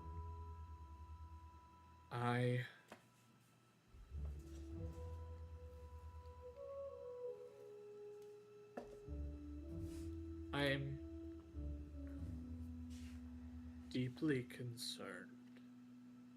Shared dreams in general are powerful and strange, but shared dreams are especially concerning. So those are the ones you can't ignore, I've found. I suppose in this,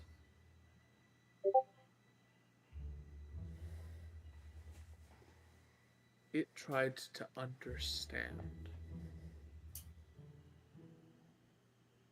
So it's gathering information, it's learning off of you.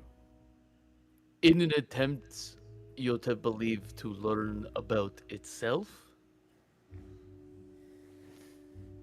So it doesn't even know what it is? But it I think sounded it's- like it sort of understood when, based off of your conversation. I think it's going to determine what it becomes eventually. It knows what it is now, or what people call it.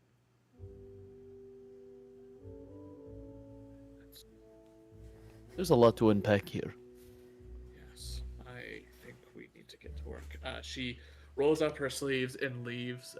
Goes to leave the room, and after a few minutes, she comes back with like a stack of tomes and places them down, and starts to like put them down in front in different piles. And she pulls the chair up and says, "All right. Do you want to start with extraplanar artifacts to see if we can find something there? Do we want to start with the possibility of weird celestial knowledge that Yota will might take a have look at something?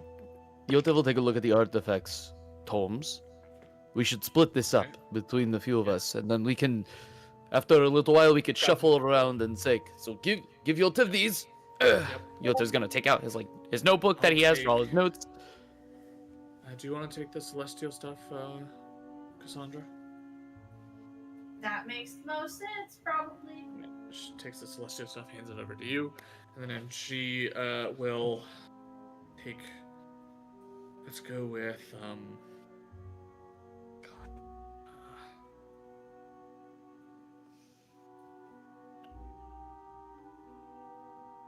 I'll go with these. Grabs a couple and puts them off to the side. All right. What does Aiden and Kenji get? What are you? Do either of you? So, I guess of all the stuff that you're wanting to look up, I know, Aiden, you've got some personal things you want to look up, and Kenji, I think you might as well. Are there things that you want to do in things you want to research in regards to this artifact, or you wanted to research personal aspects? I don't think I had personal one. Just this, maybe. Yeah, Kenji was doing just So what are you this. looking for, Kenji? I want to look up for references of the seedling or like a spark, and I think that I can help Cassandra. That's fine. Okay. So do you want to basically give Cassandra like a help action? Yeah, like I'll go Okay. over and I'll say I'm gonna take one of these books and then I'll feed one to the hat and see if I can get anything from it. The moment you feed a book to the hat, Bo immediately gets like it goes stiff. Says, what the fuck was that? It takes all the knowledge from the book and it tells me about it, so we can get to it faster. And what happened to the book? Well, I don't know.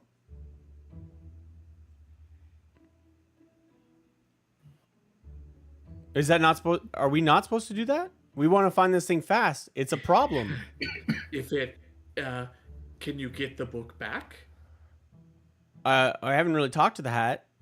I'll try and telepathically ask the hat to bring the book back. This is the first time you've heard a telepathic belch. That's effectively the response you get back is a belch. I think it's full for right now. Okay. How Normal about books are getting eaten. All right. So How we just read them. Yes. Yeah. If- Oh, if- I was trying to go the fastest route possible. Kenji, how about how about you spend the time recreating that book that you just lost the library, because it's very important, and if you have all of the knowledge of the book now, could you please rewrite the book? Could you take time doing that? Because that would be helpful, and then we don't make the Cobalt Soul kick us out of this library that we still need all this knowledge. Well, I mean, it was an honest mistake. We could probably just move No. forward not eating books. But they still And need just the reading book them. back. Moving forward, not eating books. If you can recreate it, that would be wonderful. If not, I need to go contact one of the other libraries and tell them that a tome has been destroyed. Hopefully, they have a copy. Yes. I think I can- That I you would think- have copies, right? You wouldn't just keep one copy of a book lying around, would you? This seems like more of a Another fault book. of the This seems like a fault of the system more than the. She sort of gets a little frustrated because if a book contains dangerous information, the more of them that exist, the easier it is for that information to get out. Some of these are more mass-produced. Others are from a private collection. That is the only book you've consumed, correct? Yeah. Making sense. That's in like the children's book, you know, the one that they sell like at the local general stores. There was Like the babies book and the Magic for Dummies and the Magic 101 book. She kind of rubs her temples and goes, okay, all those are fine. Those are mass-produced. Those ones are really simple. You find them at That's any 20 general He was. library. Deception, you said, is plus Yeah. 8, so 26. You say that, and fully, she would have absolutely believed you, but then the other two rat your ass out. But not like we want to tell you, just as a this was what happened kind of vibe, not as a, It's like let's these are tell no us. big deal. My Yeah, eyes will it's roll super into my fun. head real quick, and lasers will shoot out of them. And in the back of my head, in my shit list of people to die first, is Yotev and Cassandra. And then my eyes will roll back and be like, all right, I think that the thing of osmosis lets me just put it back word for word, right? I know what it is. Yes, you just take. It's gonna take you physical time to do so to copy. It'll the take a lot of time to write that. It shouldn't be too bad, but yeah, you should be able to. Can I? Okay, so can I, in the summary, can I write a summary of the book, a one-page summary of this book? That doesn't recreate. That is Like what everyone would get from this, the one-page cliff notes for this book. You're gonna lose a You're lot of the muted. detail. I'm No, The yeah. Kenji notes. They're not cliff notes. The Yeah, Kenji notes. Kenji notes.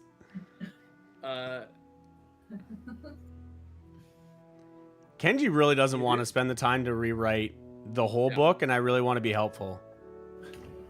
This would be helpful. It doesn't have to happen right now. You can still be so helpful.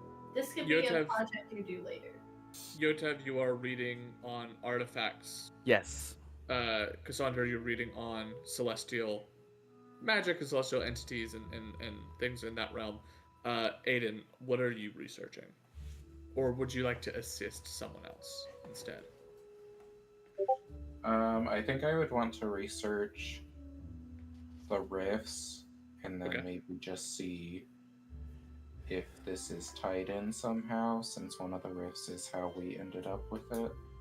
Oh, the Fair. overlap. That's fair. That's a good one. And Fair then point. Kenji, what are you researching?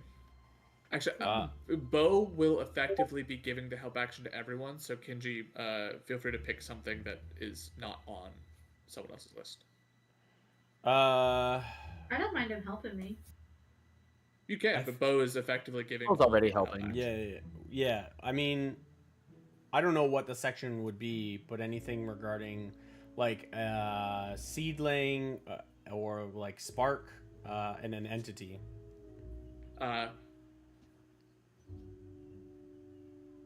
Cool. So there's not like a Control F function. Yeah, that's what I was really. Well, that's what I was hoping to have by the end of this, but somebody stopped me, and it feels like it's a product of the system, not the user. That this is not conducive to actually working forward. So, however, whatever section you feel like I could be best used in to read and actually use eyes, apparently, I'm down for. Eldritch Horrors. There are a couple of suggestions that could be thrown out there. I will say you were asking a lot of pretty heavy questions about the history of magic and shit. You can always research that, considering a lot of that does have to do with the deities if you want to do that.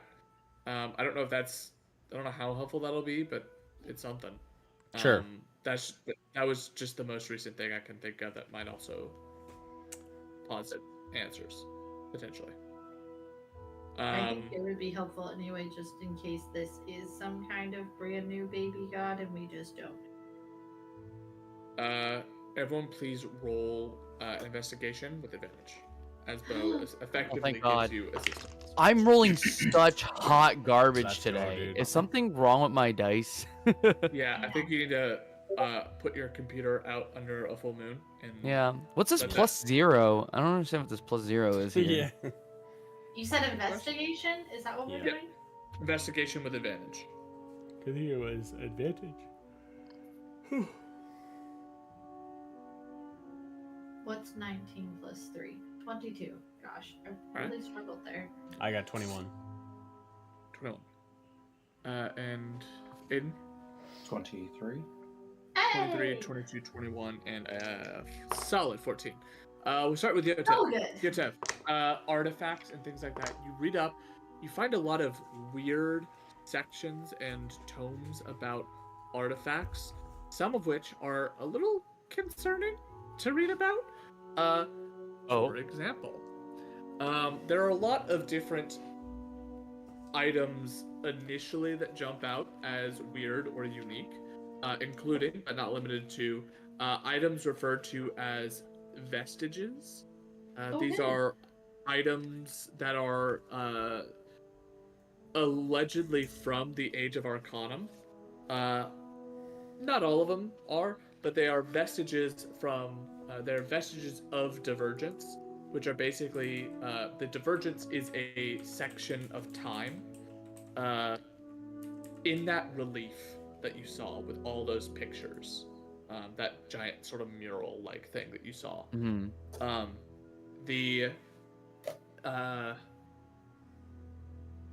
After the calamity, that was the moment that is referred to as the Divergence. That is when the gods left the world. Before the gods were a part of the world during the Age of Arcanum, the calamity happened, which was the War of the Gods. And once the prime deities won the war, they said, no more. We're not going to allow this to happen again because so many people died. They basically retreated from the world and forced the evil deities out as well. And they created a barrier that is referred to as the Divine Gate. The Divine Gate is effectively like a net that covers the entire world and prevents the gods from re-entering the world. It basically has locked all deities away to prevent a calamity from happening again. Yes. When we originally, like 2.5, 3 years ago, had started, you had said we wouldn't get vestiges of divergence, but that our items would be the vestiges of divergence for this campaign. Is that still the case for this campaign? Not last campaign, but this one? That is effectively the way that these items work, yeah. Right. They're not all of them are going to be literal vestiges. For example, Yotev invented his, Yeah. but they function as vestiges because they are items that can awaken and then become exalted. Okay. Will Yotev understand that by reading about them? Yeah, there are a lot of different aspects of them. A couple of vestiges of divergence have been found. In this book in particular, there's a long list of them, and after most of the descriptions that you read of them, it talks about discovered by random person's name, member of Vox Machina. For the avenue of spoilers, because I know that most people may not be watching the actual campaign, but are probably going to be watching the TV show Legends of Vox Machina. I don't want to spoil it for you guys what they are and what they do, but basically you see that there are a bunch of these items that exist, and they often are dormant items that then can become awakened when the wielder and the item either whenever the wielder either proves themselves or is able to impress their own personality onto the item. There are a lot of different ways, and there's a lot of conjecture about how it works, because none of the people who really awoken an item are Did all it that intentionally. scholarly, or if they are scholarly, they were preoccupied with other avenues of research that they just sort of have not delved into how it worked or why it worked the way it did. All that's known is if you keep it around long enough and you use it enough, they sometimes will awaken and become stronger, or exalt and become even stronger still. That's about all you get from that, is just the concept of vestiges of divergence. So these are vestiges of the time pre-divergence, is Cool. the source of that name and what these are. 21 was Fragan, right? And you were looking for the history of magic and all of that. Yeah. So a little bit of a deeper explanation into what you guys were sort of talking about when it came to the gods and the like. In the history of magic, with a 21, and given the nature of things that I don't want to go super deep into, you get the following information. Okay. During the Age of Arcanum, magic was rampant. Part of the reason why the calamity happened in the first place is because mages got greedy, and that greed turned to like a hoarding or lust for more power. And in so doing, what ended up happening is not only were individuals like Vecna able to amass amounts of arcane power, but individuals were capable of finding and creating ways of making effectively 10th level spells, including but not limited to an unknown or at least unnamed mage.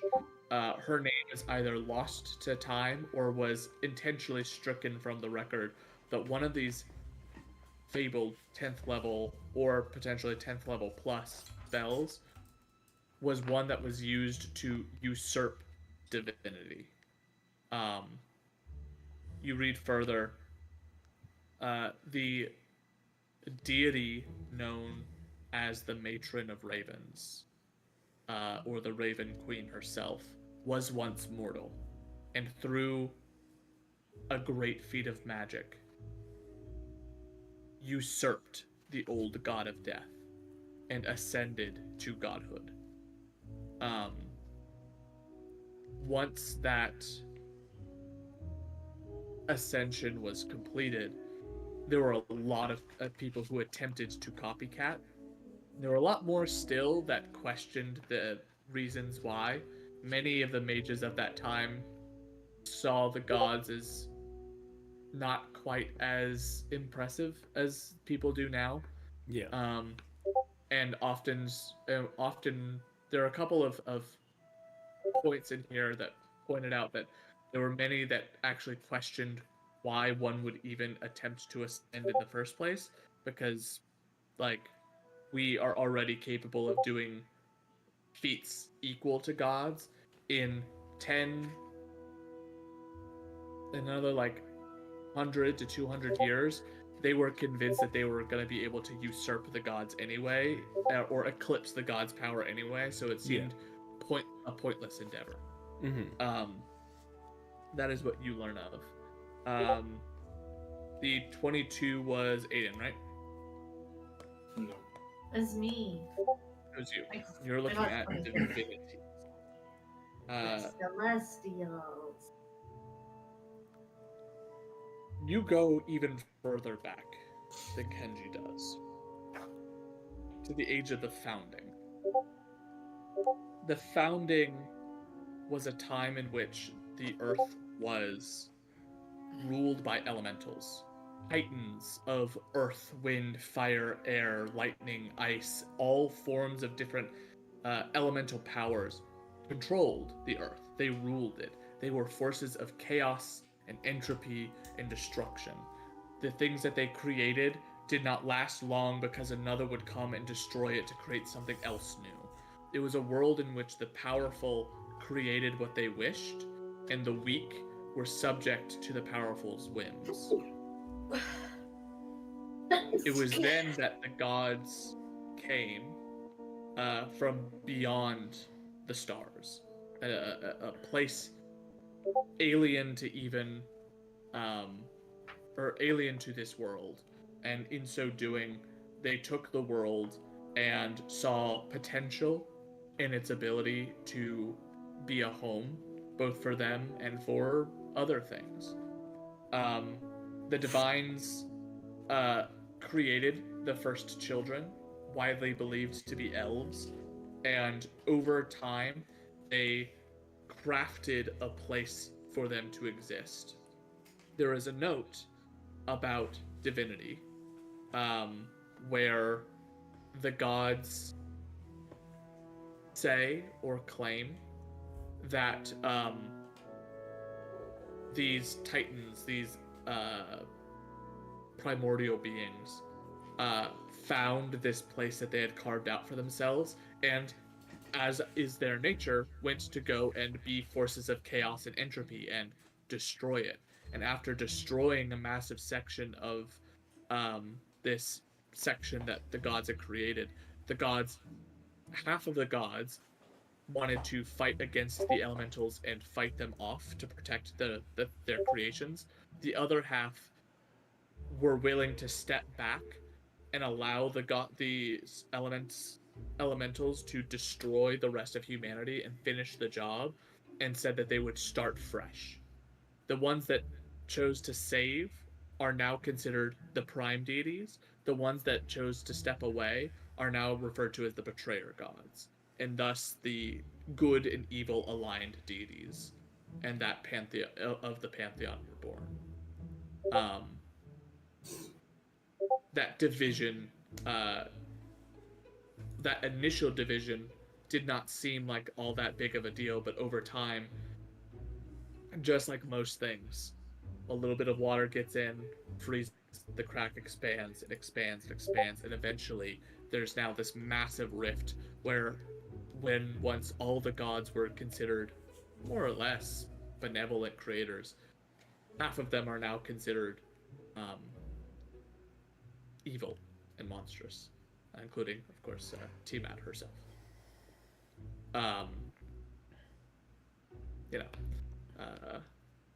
Five-headed dragon god, monstrous, does kind of fit the bill, but yeah, it's whatever. Misunderstood, really. If you think about it. Misunderstood, of course. Yes. Yeah, What the Just yeah, didn't get invited to the party. yeah. What the heck? Yo, I'm Uh, sure if a personal invitation was extended, she would have fought for humanity. It's fine. Oh, she's so misunderstood. Oh my And god. then, She's so hot. Hayden. I mean, What the fuck? Well,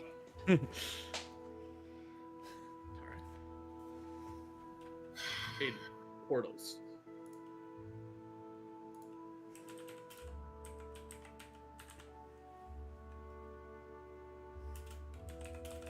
I don't want to go too deep into the cosmology of the Great Wheel, but I'll give a brief rundown of the important parts of it when it comes to Exandria itself. At its core, in the very beginning, there was no elemental planes. There was no divine realms. Elysium did not exist. The Hells did not exist. There was the prime material plane, the Fae, the Shadowfell, the ethereal, and the astral. And that was basically it. It was not until the gods decided to banish the primordials that the elemental plane of fire, earth, water, air, and then the subplanes came into existence. And then during the divergence, they created an even further out ring of planes, essentially, that became the heavenly realms. And it's in between the elemental planes and the divine realm where the divine gate exists. With this, that's a very brief summary of how the Great Wheel works, and I'm not going into more detail on that unless you really, really want it. You can Google. Yeah, honestly, probably. Beyond that, whenever it comes to portals, tearing holes in reality is incredibly challenging to do. Even more so, it is difficult to create a new space for something to be housed. You think back on where you found the sparkling. The gods created the planes of the elemental planes. They created their own personal planes. For something to create that prison and lock whatever the sparkling is away, it would have to be immensely powerful. And in your mind, the easiest explanation as to what these could have been is if the gods had created it. However, the gods locking away a divinity doesn't make a lot of sense to you. Maybe they had a reason, maybe there was a purpose for it, or maybe something else locked away this celestial entity, this celestial whatever, sparkling. And as you read further, you get a little bit of a better idea of where you guys were the other day. The space that you existed in was technically on the interior of the Divine Gate. So it was not locked out of, or was not shunted to the heavenly realms.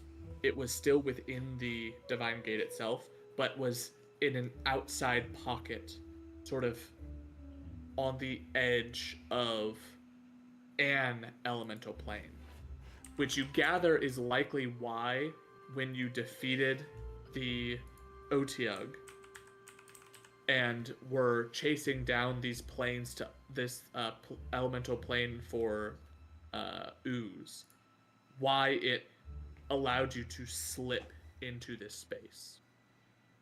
But it doesn't fully answer the question. By everything that you are reading, when you defeated that thing, if a plane were to have been opened, it should have shunted you to the elemental plane of ooze.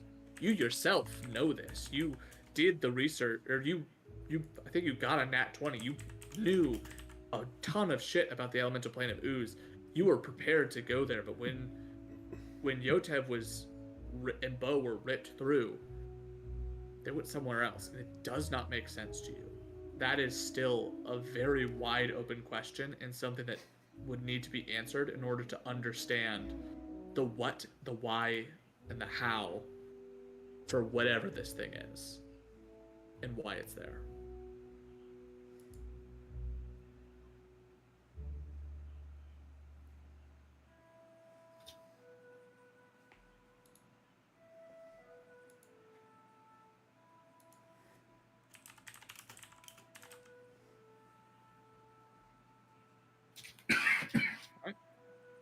With that, you've all sort of had these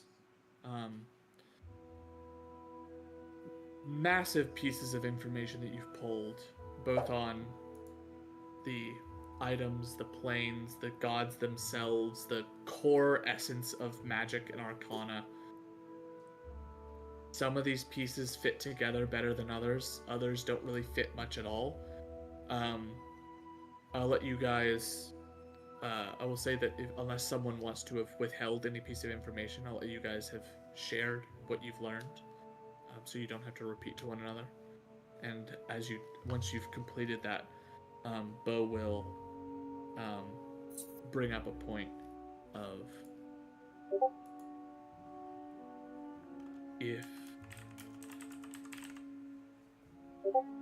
if the sparkling is of celestial origin, and it is on this side of the Divine Gate, I feel as though the implication must be that it too would be more akin to a vestige, sort of gesturing towards you, Yotev, than it would be something else.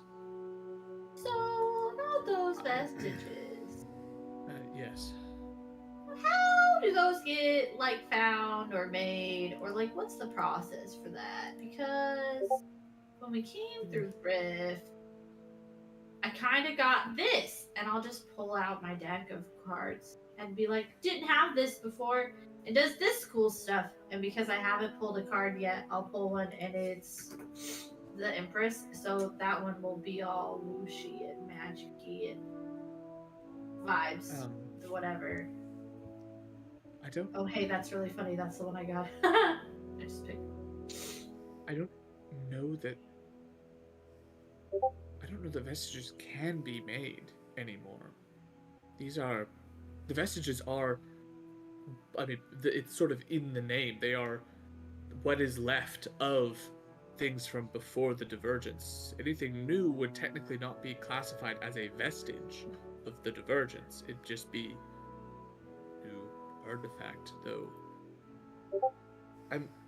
Most of the vestiges were created by deities. Some were created more by champions of deities and other things, other powerful entities.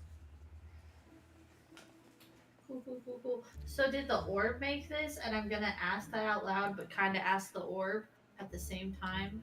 How did this become? I didn't make this. Uh-oh. We're not asking open-ended questions anymore, are we? Have fun.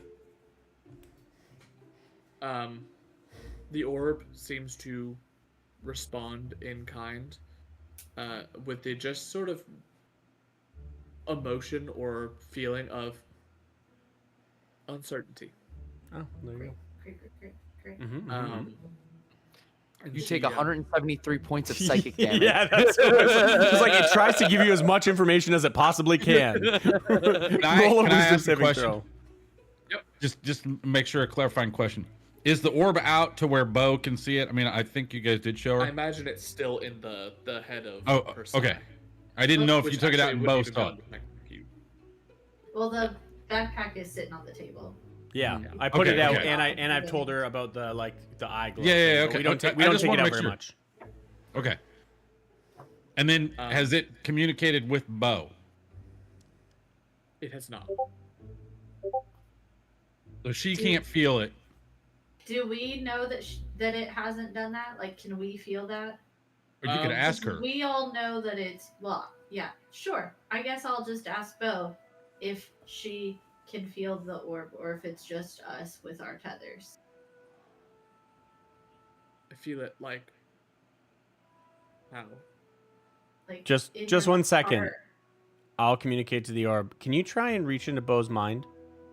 That person's mind right over there. You get a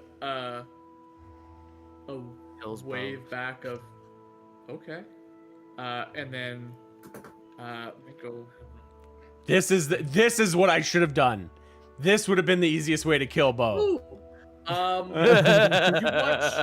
watch as Bo just sort of you tell, you mention like, oh, hold on, I've got this, and then the moment that you do, you just watch blood pour from her nose, and there's a brief moment before she's like sort of eyes glazed over as she's bleeding, and then her eyes pop back, and there is just a second explosion of blood as something else pops, and she fully like grabs her face and starts coughing. As she pulls her hand away, there is like a black ichor on her palm. What the fuck happened? What is that thing? Kenji, maybe we don't let Orb just try to do whatever it wants to reach Oh. out to people. Yeah. Let's not. We don't need another Pumat Soul incident. Especially not with someone who's actively trying to help us learn. Like, Well, the intention wasn't to harm them, just to have them have the same experience we did. But apparently, No. Do- We did just any need of to be us more have any- specific. yeah. Did any of us have any black ichor come out of our orifices no. at any point in time after interacting with this thing? Just a question to the group. Probably because it has chosen us for some reason. It did not choose Bo. Hmm. Like, you can't. It's not. Because we freed it, probably. I'm sorry. How do can we heal her? Like, I don't have healing. Do we have a It's fine. healing I- potion? It's fine. I just need a minute. I'm just. Don't tilt your head back, let it like lean forward. Here, take Go down the handkerchief. esophagus. I know. Yes. I've broken my nose a lot. Sorry, it's a little small instinct. I love this. I'm just gonna say this. I'm gonna prestidigitation her clothes so she's not like covered in blood and gross. Yeah. As you do, like there's like, if you look closely enough, there's like that little bit of obvious like, oh, there's like the little flakes of blood still that are dried on the spot, but most of it's cleared out to the point where like clothes are fine. There's not nearly as much on her face anymore. She so no, I cannot feel it. I'd rather not feel that again. Okay. I'd like to know. Point I was trying to make is that if this is on this side of, if this was on this side of the Divine Gate, I imagine it must be from before that divergence as well. So when you're talking about old, you have at least a little bit of an idea of a timeline. Yes. I think. assuming that makes sense. I don't know if the gods are able to send something like this through the gate. Barely Well- understand what all Well, they can do. unless the gate has ruptures in it, and like, if it Then the might gate not isn't have repaired. sent it either, right? Like we took it. To be fair, right? It was already like breaking out of its containment. It was cracking. Remember? Un- We cracked it because we hid it, not because Unrelated. No, it was cracking before then. When we walked in, it was cracking. And Is then this we, thing listening you know, the pressed entire it time? further. If I don't know.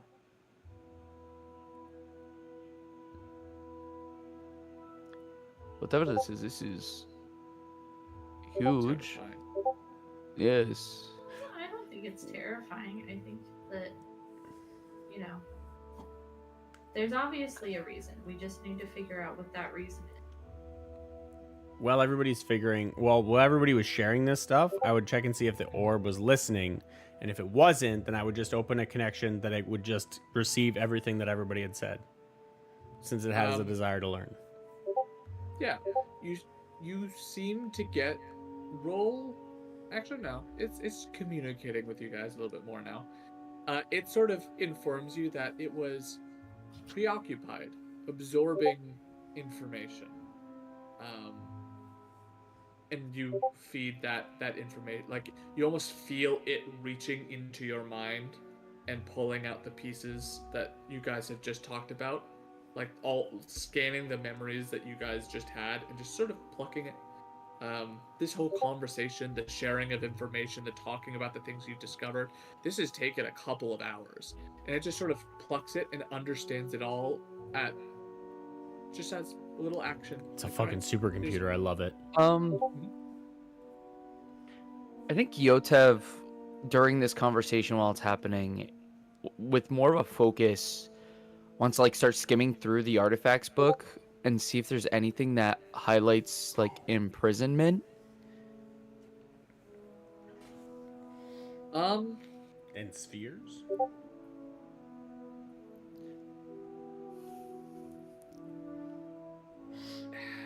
it's hard to like you go back through. There's not more information in these books that you haven't already read, but giving it another glance through, If there's anything you might have missed. the spheres question isn't the best you get. Is there was an archmage during the time of the Age of Arcanum by the name of Odaluk. He seemed to have a pretty big fascination with the geometric shape of spheres. For the rest of it, Yotev, imprisonment. There were a lot of conversations about how that's what happened to the that's imprisonment happens a lot in this sort of section. During the calamity, the prayer god Tharizdun was imprisoned by Pelor. All of the divine, or all of the evil deities got imprisoned by the Prime Ones, and then the Prime Ones basically imprisoned themselves. So there's a lot of Celestials getting imprisoned, and so a minor Celestial would be way easier to do than that. Imprisonment wouldn't be an impossibility. Actually, God, I have to juggle between a spoiler.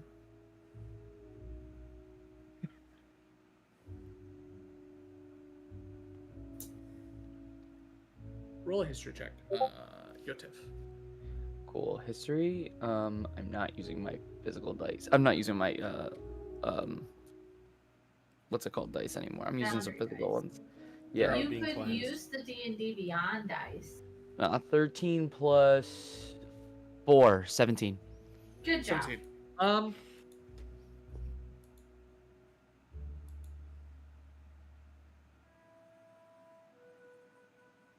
Give me a second. Artificer dice out. Let's go.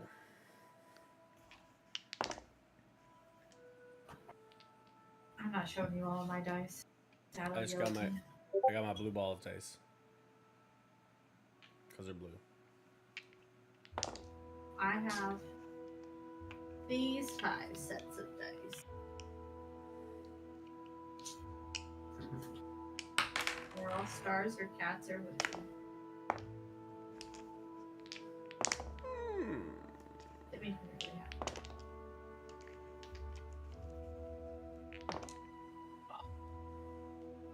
I'll have a new set hopefully before next year. but unlikely. I have a hat you can borrow, Snooki, if you need to quickly read something. We'll just ingest his computer or the Hmm. web page. Yes. Unrelated question to your reading: when the thing plucks the thoughts out of our minds, do we still remember it? Yep. Oh, okay, cool.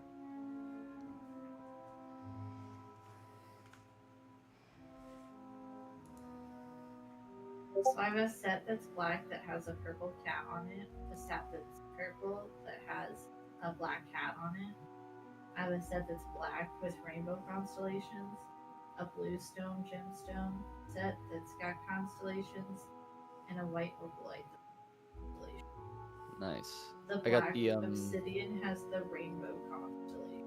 That's like I got the official D&D dice as well. Bought them. I have this really cool like red one that I was using too. I'm telling you, I still love my Critical Role dice. That the angles on them, they just feel good. I like them. This one? Did you get Yeah. the black one? I know I got the GM one. I got Matt Mercer's dice. Oh wait. Yo. Got like a crown on it. Yeah, a book. Yeah. It's not a book. Yeah, it is. Oh yeah, it's a Dungeon Master screen, isn't it? Yeah, girl.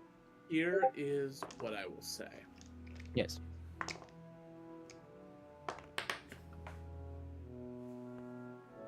Because of the tome in front of you, Yes. having a lot of that information, and you did read a lot of this and have conversations, this would be less about the artifacts that you're reading about, so you'd actually have to borrow someone else's book. You go to borrow Sure.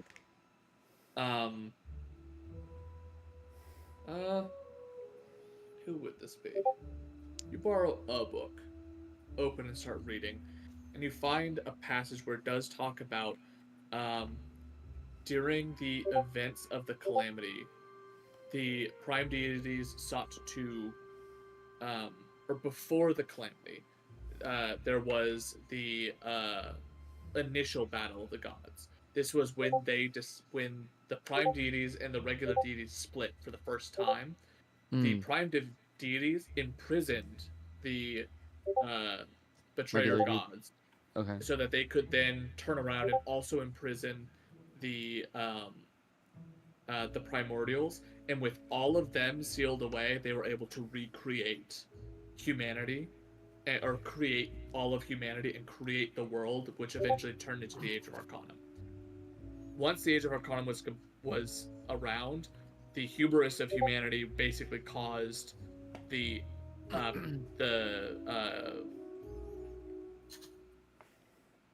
betrayer gods, allowed the betrayer gods back into the world, which caused the conflict.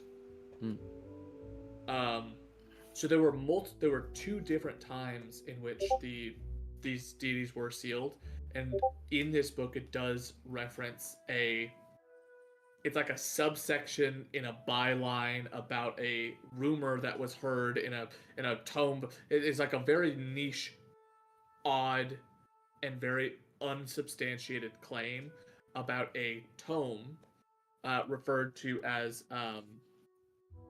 the Tome of Isolation. It is a book said to have been used by Pelor and Ioun in an attempt to seal away the Chained Oblivion, Tharizdun. Tharizdun was sealed away with the power of this book with effectively a spell called the Rite of Prime Banishment. And this is all conjecture at this point, but effectively this is a spell that was used to banish away the gods and force them into an imprisoned state. It has no information on where to find it, how it was used, any of the components of that spell, how powerful you need to be to cast the spell. You imagine it's probably above a 9th level, much like the Ascension spell was. Yes. But that's effectively what you gather. That It seems such like a a spell step does in the exist. direction. It exists at least. It seems like a step in the direction that we want, but it doesn't seem like we have it, at least at our disposal here. Bo, do you know anyone hidden Hall of Wildmount that might even remotely have expertise in this level of knowledge or anything? Someone who's dedicated their life to studying the before times. Many study those times, I would imagine.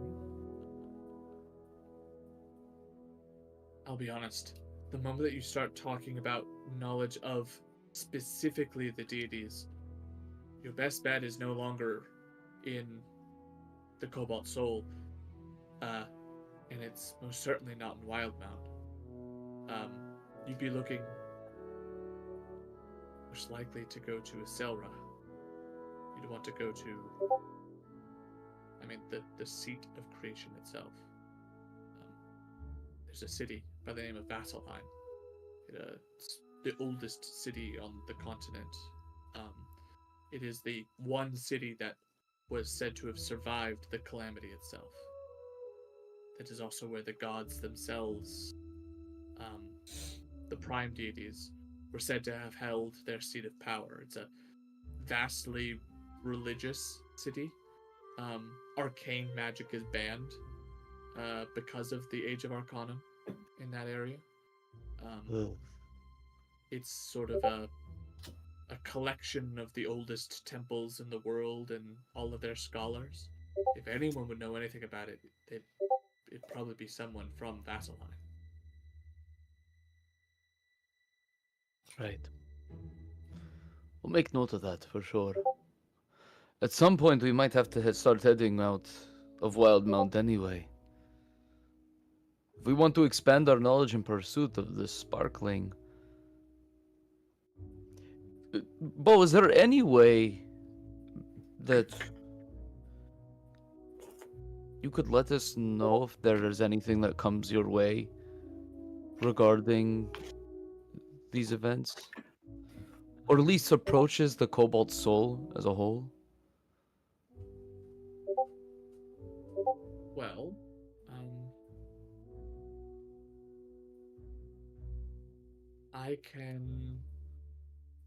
I personally don't have a means of communicating over great distances. Right.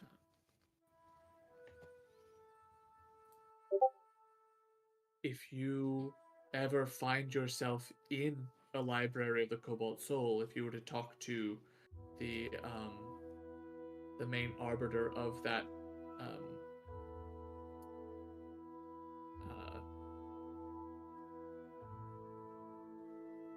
if you were to talk to the main arbiter of that archive, they could have me teleported to you, perhaps.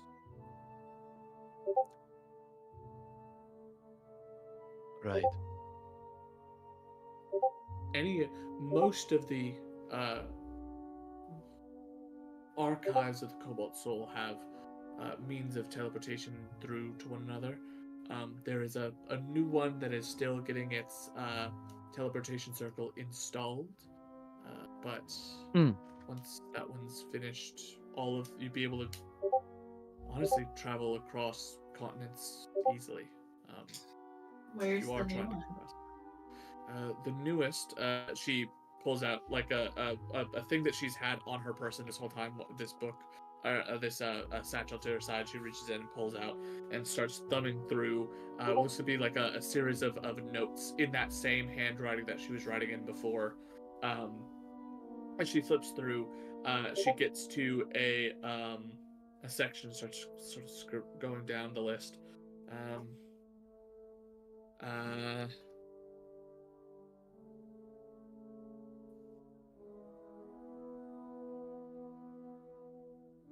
Looks like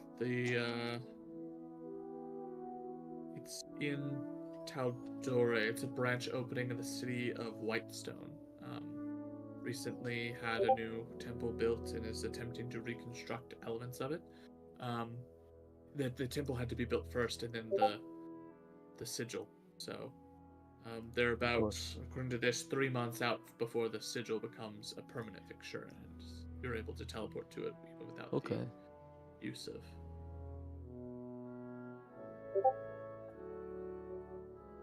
But 3 months is a long time, but it might be.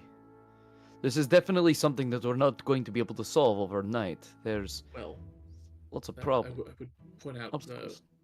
Whitestone isn't Taldore. You'd be wanting to go to Isilra. A completely Yes, we want to go different to continent. Vesselheim. Would I know if there is a teleportation circle at Pyra? Ooh, Are you trying to be sneaky? Pyra is relatively close to Vasselheim. Oh, I know. it is I'm just saying. incredibly close. You're just being well, you know. sneaky. I see you. We definitely have some other affairs that we should tend to prior to heading out into seeking this. Yotev is fine with taking this, letting this be a long research project. I also don't know how well we would be received in Vasselheim, No. if they would let us just research or if they would try to take this for themselves. That's the other thing. They also don't like people using Arcana. So that means Cassandra, myself, and Kenji are in really tough situations over there. I mean, you wouldn't let it show, right? You don't cast spells. Kenji, I'm gonna put this. Yotev is going to put this as kindly as possible. You're a walking doll.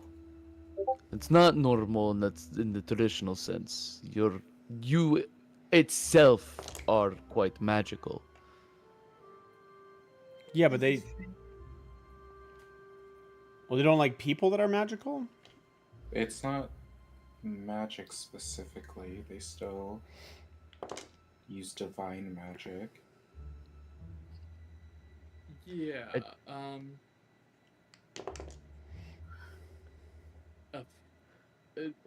Kenji would be heavily monitored, likely. But seeing as he is not an active casting of magic and is rather just an entity born of magic, that would be likely the best. Sorry. It would likely be that he himself would not be like immediately thrown in jail, but he would be like hey, you're a person of interest in like anything that happens that's arcane in nature. We're looking at you. Let's see. We would stand out a lot.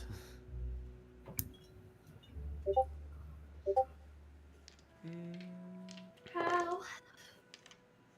Besides, Yotev finds it really hard for anyone to try to pull Varnex away from Shady Creek Run at this moment. He seems to really want to go out that way.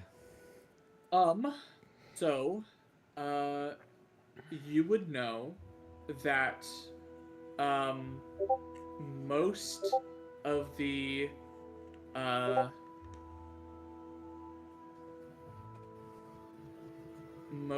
Ashari still keep themselves very sequestered. However, Zephyra has developed themselves to be a lot more in tune with the world around them.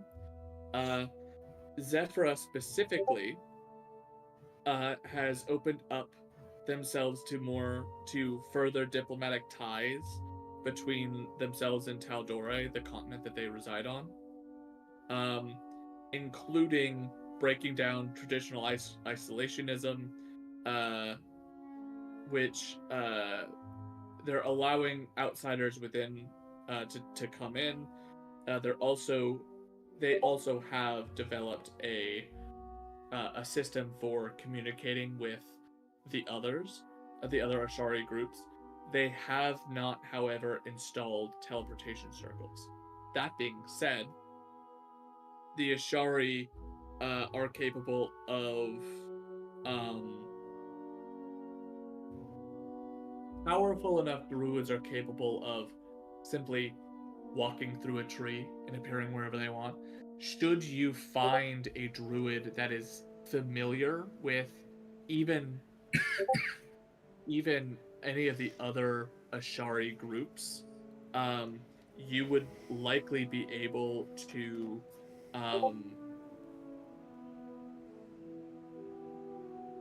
use that as a means of quickly getting to Pyra.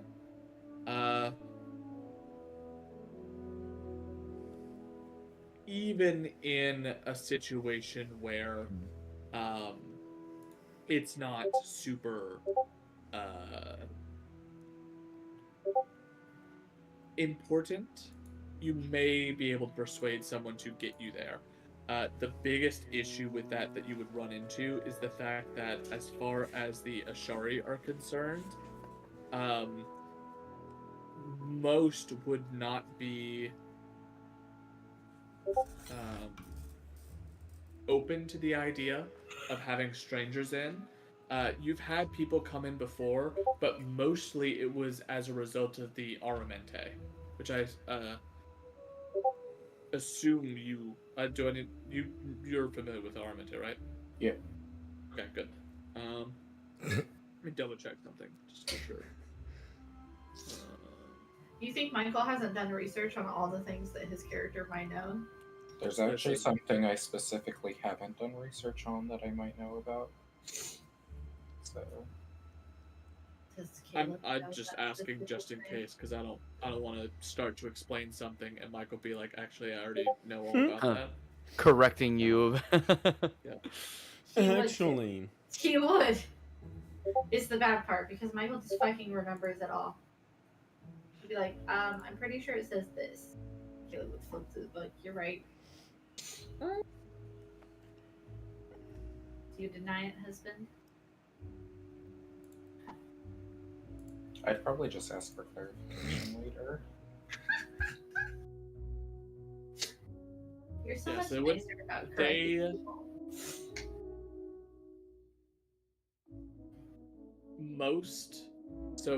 Here's what I'll say. Most Ashari most certainly would not have a teleportation circle. If anyone did, it would be Zephyra. And that would be because druids are able to do transport via plants, they would use that as a means of determining who can and cannot enter into their space. As long as they have the ability to control who comes and who goes, that keeps up their ability to basically isolate themselves. Zephyr being the only one that actually truly has made an attempt to remove themselves from the isolationism sort of concept that they've got. Can I ask, Bo, while we're looking up celestial things and all the things for the orb, if falling stars are like normal Or like where all that's been recorded. Meteor showers happen all the time. They're not necessarily well known in most instances, but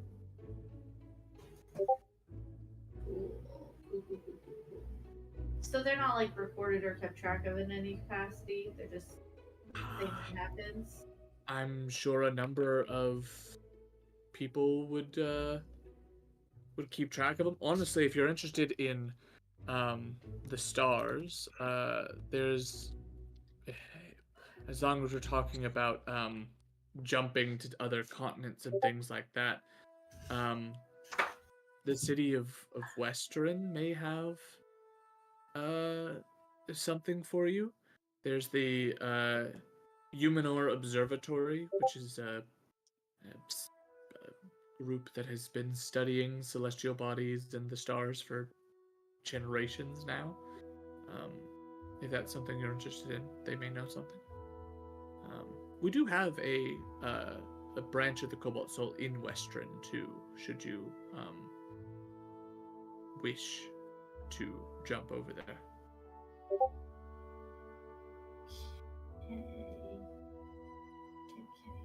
So, if one needed to hide because of that knowledge from this dude,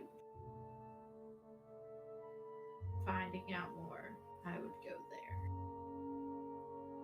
Well, finding out more about the stars in general, I would look there because they are probably the leading source of information when it comes to celestial bodies and the like.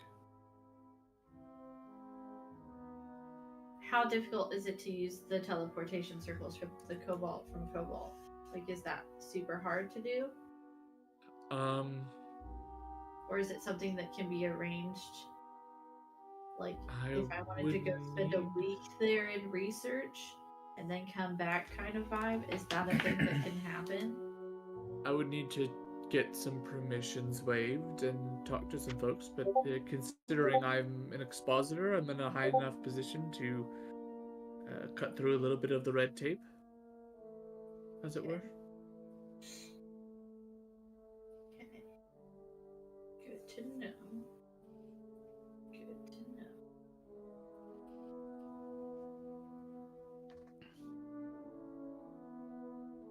Was there anything else we needed, boys?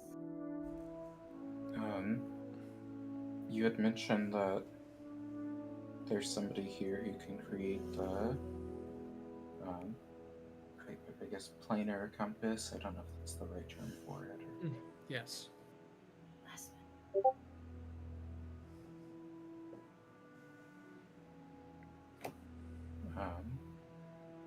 Do you think we might be able to speak with them, or are they here right now? Let me look. I can ask around. I'm not sure if they're here today. They've been jumping around a fair bit. Let me go run and ask for you. Is there anything else I can do? I need to go figure out while I'm out. I don't think so. No, I don't. Yotev does not think so. No. Alright.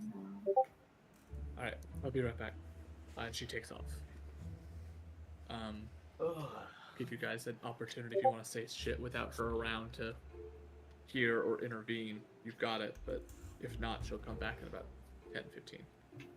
I don't think so. I mean, like, at least from my perspective, I don't want to hide anything from her because she's actively trying to help us and she's one of the few people we can trust.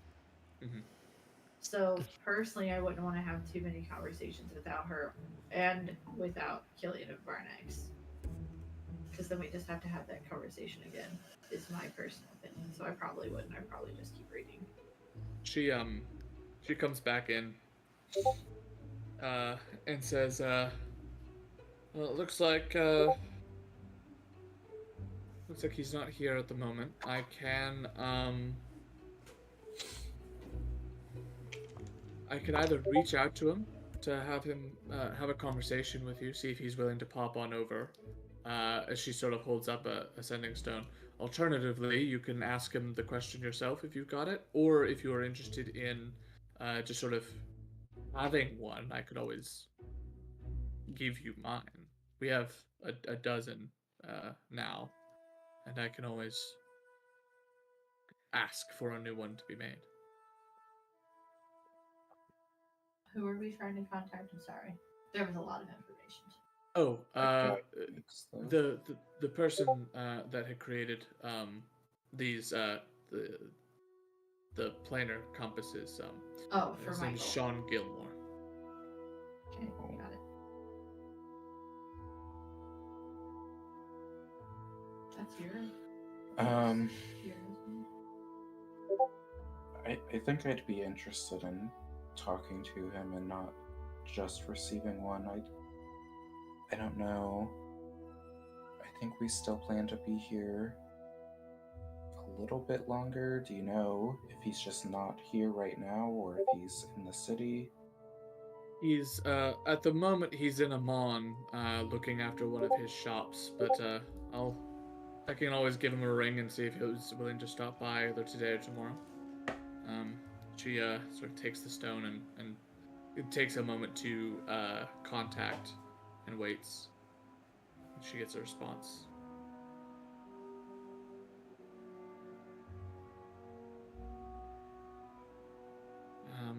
He has full of business dealings to deal with, but he is willing to stop by tomorrow if that's all right. I think we'll still be around tomorrow. Did he happen to say how early he'd be coming by? He said tomorrow morning, but that could be anything from 6 o'clock to 11:59, given Gilmore. Mm-hmm. Alright. Are you able to send somebody to get us as soon as he's here so that we can make our way here if we're not already here? Yes, absolutely. I'll send some grunt after. We can try to be here, but don't want to limit what we're doing. She pockets that sending stone, grabs a couple of the tomes that she's taken out and stacks them back up. There is a pause that she gives before she goes, if there's anything else I can do, please let me know. As far as any of this goes, I will do my best to follow up on some research, but I'm not personally holding my breath on any extra bits of knowledge that I'm going to be able to find. That being said, just like how I can pull some strings to get you popping around to different archives, I will be doing the same for myself in hopes that maybe one of them will have extra tomes in their more private sections. Should you have any extra need, please do reach out. Thank you so much for your assistance today, Beauregard. Appreciated. Of course. Yeah, we're sorry for interrupting whatever you were doing, but we also can't really talk to anybody else about this. Not that we don't trust the rest of the Colossal, but also, like, you know, the Yes. less people that know, the better. Agreed. And it is absolutely fine. I just got to throw it off onto one of the subordinates to deal with, and I'm hoping that they have not made things worse. If they have, then maybe I'll talk to you about timing or whatever, but if not, then it's fine. Well, Again, I guess we'll see you tomorrow sometime at a time to be determined. she takes those books and starts to wander off with them. As she leaves this second time without the intention of returning, there is a you all are getting up and getting ready to go. You get the feeling, basically a ping from the orb, the sparkling, saying that the books here are interesting. Are you aware of some of the odd pieces of information they've got stored? Wouldn't have thought that biscuits made with tea seems weird to me. Mm-hmm. Would you? Those are pretty good. It's yummy. Monstrosities, really, if you think about it. If you ever get to the point where you can have like food, we will you'll try all the things and then you'll understand the magic of food. And is there a way to like impart the joy that food brings? Jesus, Like, fuck. It Happy. tries, or it communicates a lot through emotion. You can sort of express that's your intent, and it can do the same with that it did with Kenji, where it basically took that memory and downloaded it to itself to Yeah. understand what happened. It does that, and it just sort of pauses for a long moment and goes, and these are found in bakeries, right? bakeries are the best. Bakeries are even better if there's hot chocolate. If there's chocolate, chocolate is just the best. And then if there's places that have cafes with books where you can read and eat yummy food, heaven. Roll a wisdom saving throw, Snooky. Or roll an intelligence saving throw. You take psychic damage now. With that, you will exit the Cobalt Soul, having hoped to have gotten a little bit of extra info. Large bit of stuff. Don't know how much of that's going to be actually useful for puzzling things out. But as you leave, the rest of the city and the day are left up to you. You've got about probably about noonish, and you're able to reconvene with the others that had taken off. I don't know if I got the feeling that was more of a I'm stepping out period that we got earlier. Steph is still technically live, so I think that Steph can still hear us, and if not, I will be very much DMing Steph when we wrap up. But I'm fairly confident that Steph is still here, but not here. You know? Either way, we're 8 minutes till. Yep. Sorry, OEF, I didn't mean to fully ignore, but when he sent that, I didn't want to jump over to you guys if he was No. stepped out. I didn't know he sent anything. Sorry. It's in UGC chat.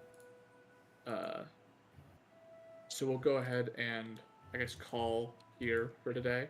We'll wrap up the stuff with Killian and Varnex a little bit tomorrow, or a little bit next session, and then have you all reconvene to figure out what the next steps are. If you guys would like, or if you guys could, with that list of stuff, you can still have the conversations in character, but I would love to get some idea of what you're thinking about doing so I can make sure I have that prepped and ready. Sure. That'd be helpful for me. Yeah. And by the way, the only thing we were doing was that what he and I agreed on was animal handling for his horse. Yeah. I That's mean, what you were going to. That's what you went there to do. It's not all that happens. oh, We get other- well, I see. You're That's good. funny. It's fine. I would want to touch base about attempting to help with the murder stuff that's happening in the Tri-Spires, and I'd bring that up to the group next week. Okay. I want to at least try to do that before we leave here, especially if we're sticking around to wait for people to meet up with. So I would probably go to do that for the rest of the day personally, and bring whoever wanted, and then whoever wanted to go buy stuff from the Three Sisters, I take them to do that, obviously. And then still proposition if Yotep wants to meet them for magic shit. We'll we can have that conversation in a second. Let's go ahead and do the quick sign off and wrap. I don't want to hold too much over in case somebody's got to take off. Lady B. I'm Lady Brittany. I stream on twitch.tv/lady_Brittany. I do lots of Palia and cozy content. We've been playing some Roots Pacha lately, but it's almost all cozy games. And that's pretty much it. I play cozy stuff. Husband? I'm the husband. I am here on Sunday nights and occasionally on Lady Brittany streams. That's pretty much it. Father? I am OEF5, and sometimes I stream on Twitch, and when I do, I'm fishing out of a kayak. If you're into that, that's what I'm doing. And that is twitch.tv/OEF5. And other than that, I don't know any of these nerds. I'm new here. New phone, who dis? New phone, who dis? Yeah. Ryan? Yeah, hi. I am a researcher Ryan. I've been playing Yotev, and I haven't made content in a very, very long time. But I've started a new hobby where I'm making fantasy maps because I started DMing for my own games in Yo, real let's life. go, dude. So there might be updates about that. I might be opening commissions for map making things, so that would be fun. So we'll see what happens. Nice. I need so many maps. Yeah. There's so many maps that you could just start replacing with Ryan's maps. There's so many new things for activities. My name is Fragenwagon. You can find me on twitch.tv/Fragenwagon or twitter.com or x.com/thefragenwagon. We're doing GBLing and racing pips to legend, and if we do, I get to post a tweet as if he owns it. So I am going to create a lot of drama. That's what we're doing. What about you, Snooki? I am also a part of a different D&D stream. If you're interested in more D&D, on Wednesday nights on Empoleon Dynamite streams. That is also a game that Fragan is a part of, as well as a couple of Pogo streamers. Well, when they stream. So if you want to see Fragan and I fight some more, we do it almost every Wednesday. So it's glorious. It's pretty great. 10 out of 10. All right. Thanks, guys. Bye. Bye. I don't know how to turn Thanks, this thing y'all. off. Oh god. I'm gonna disconnect Step because that'll stop his stream. I don't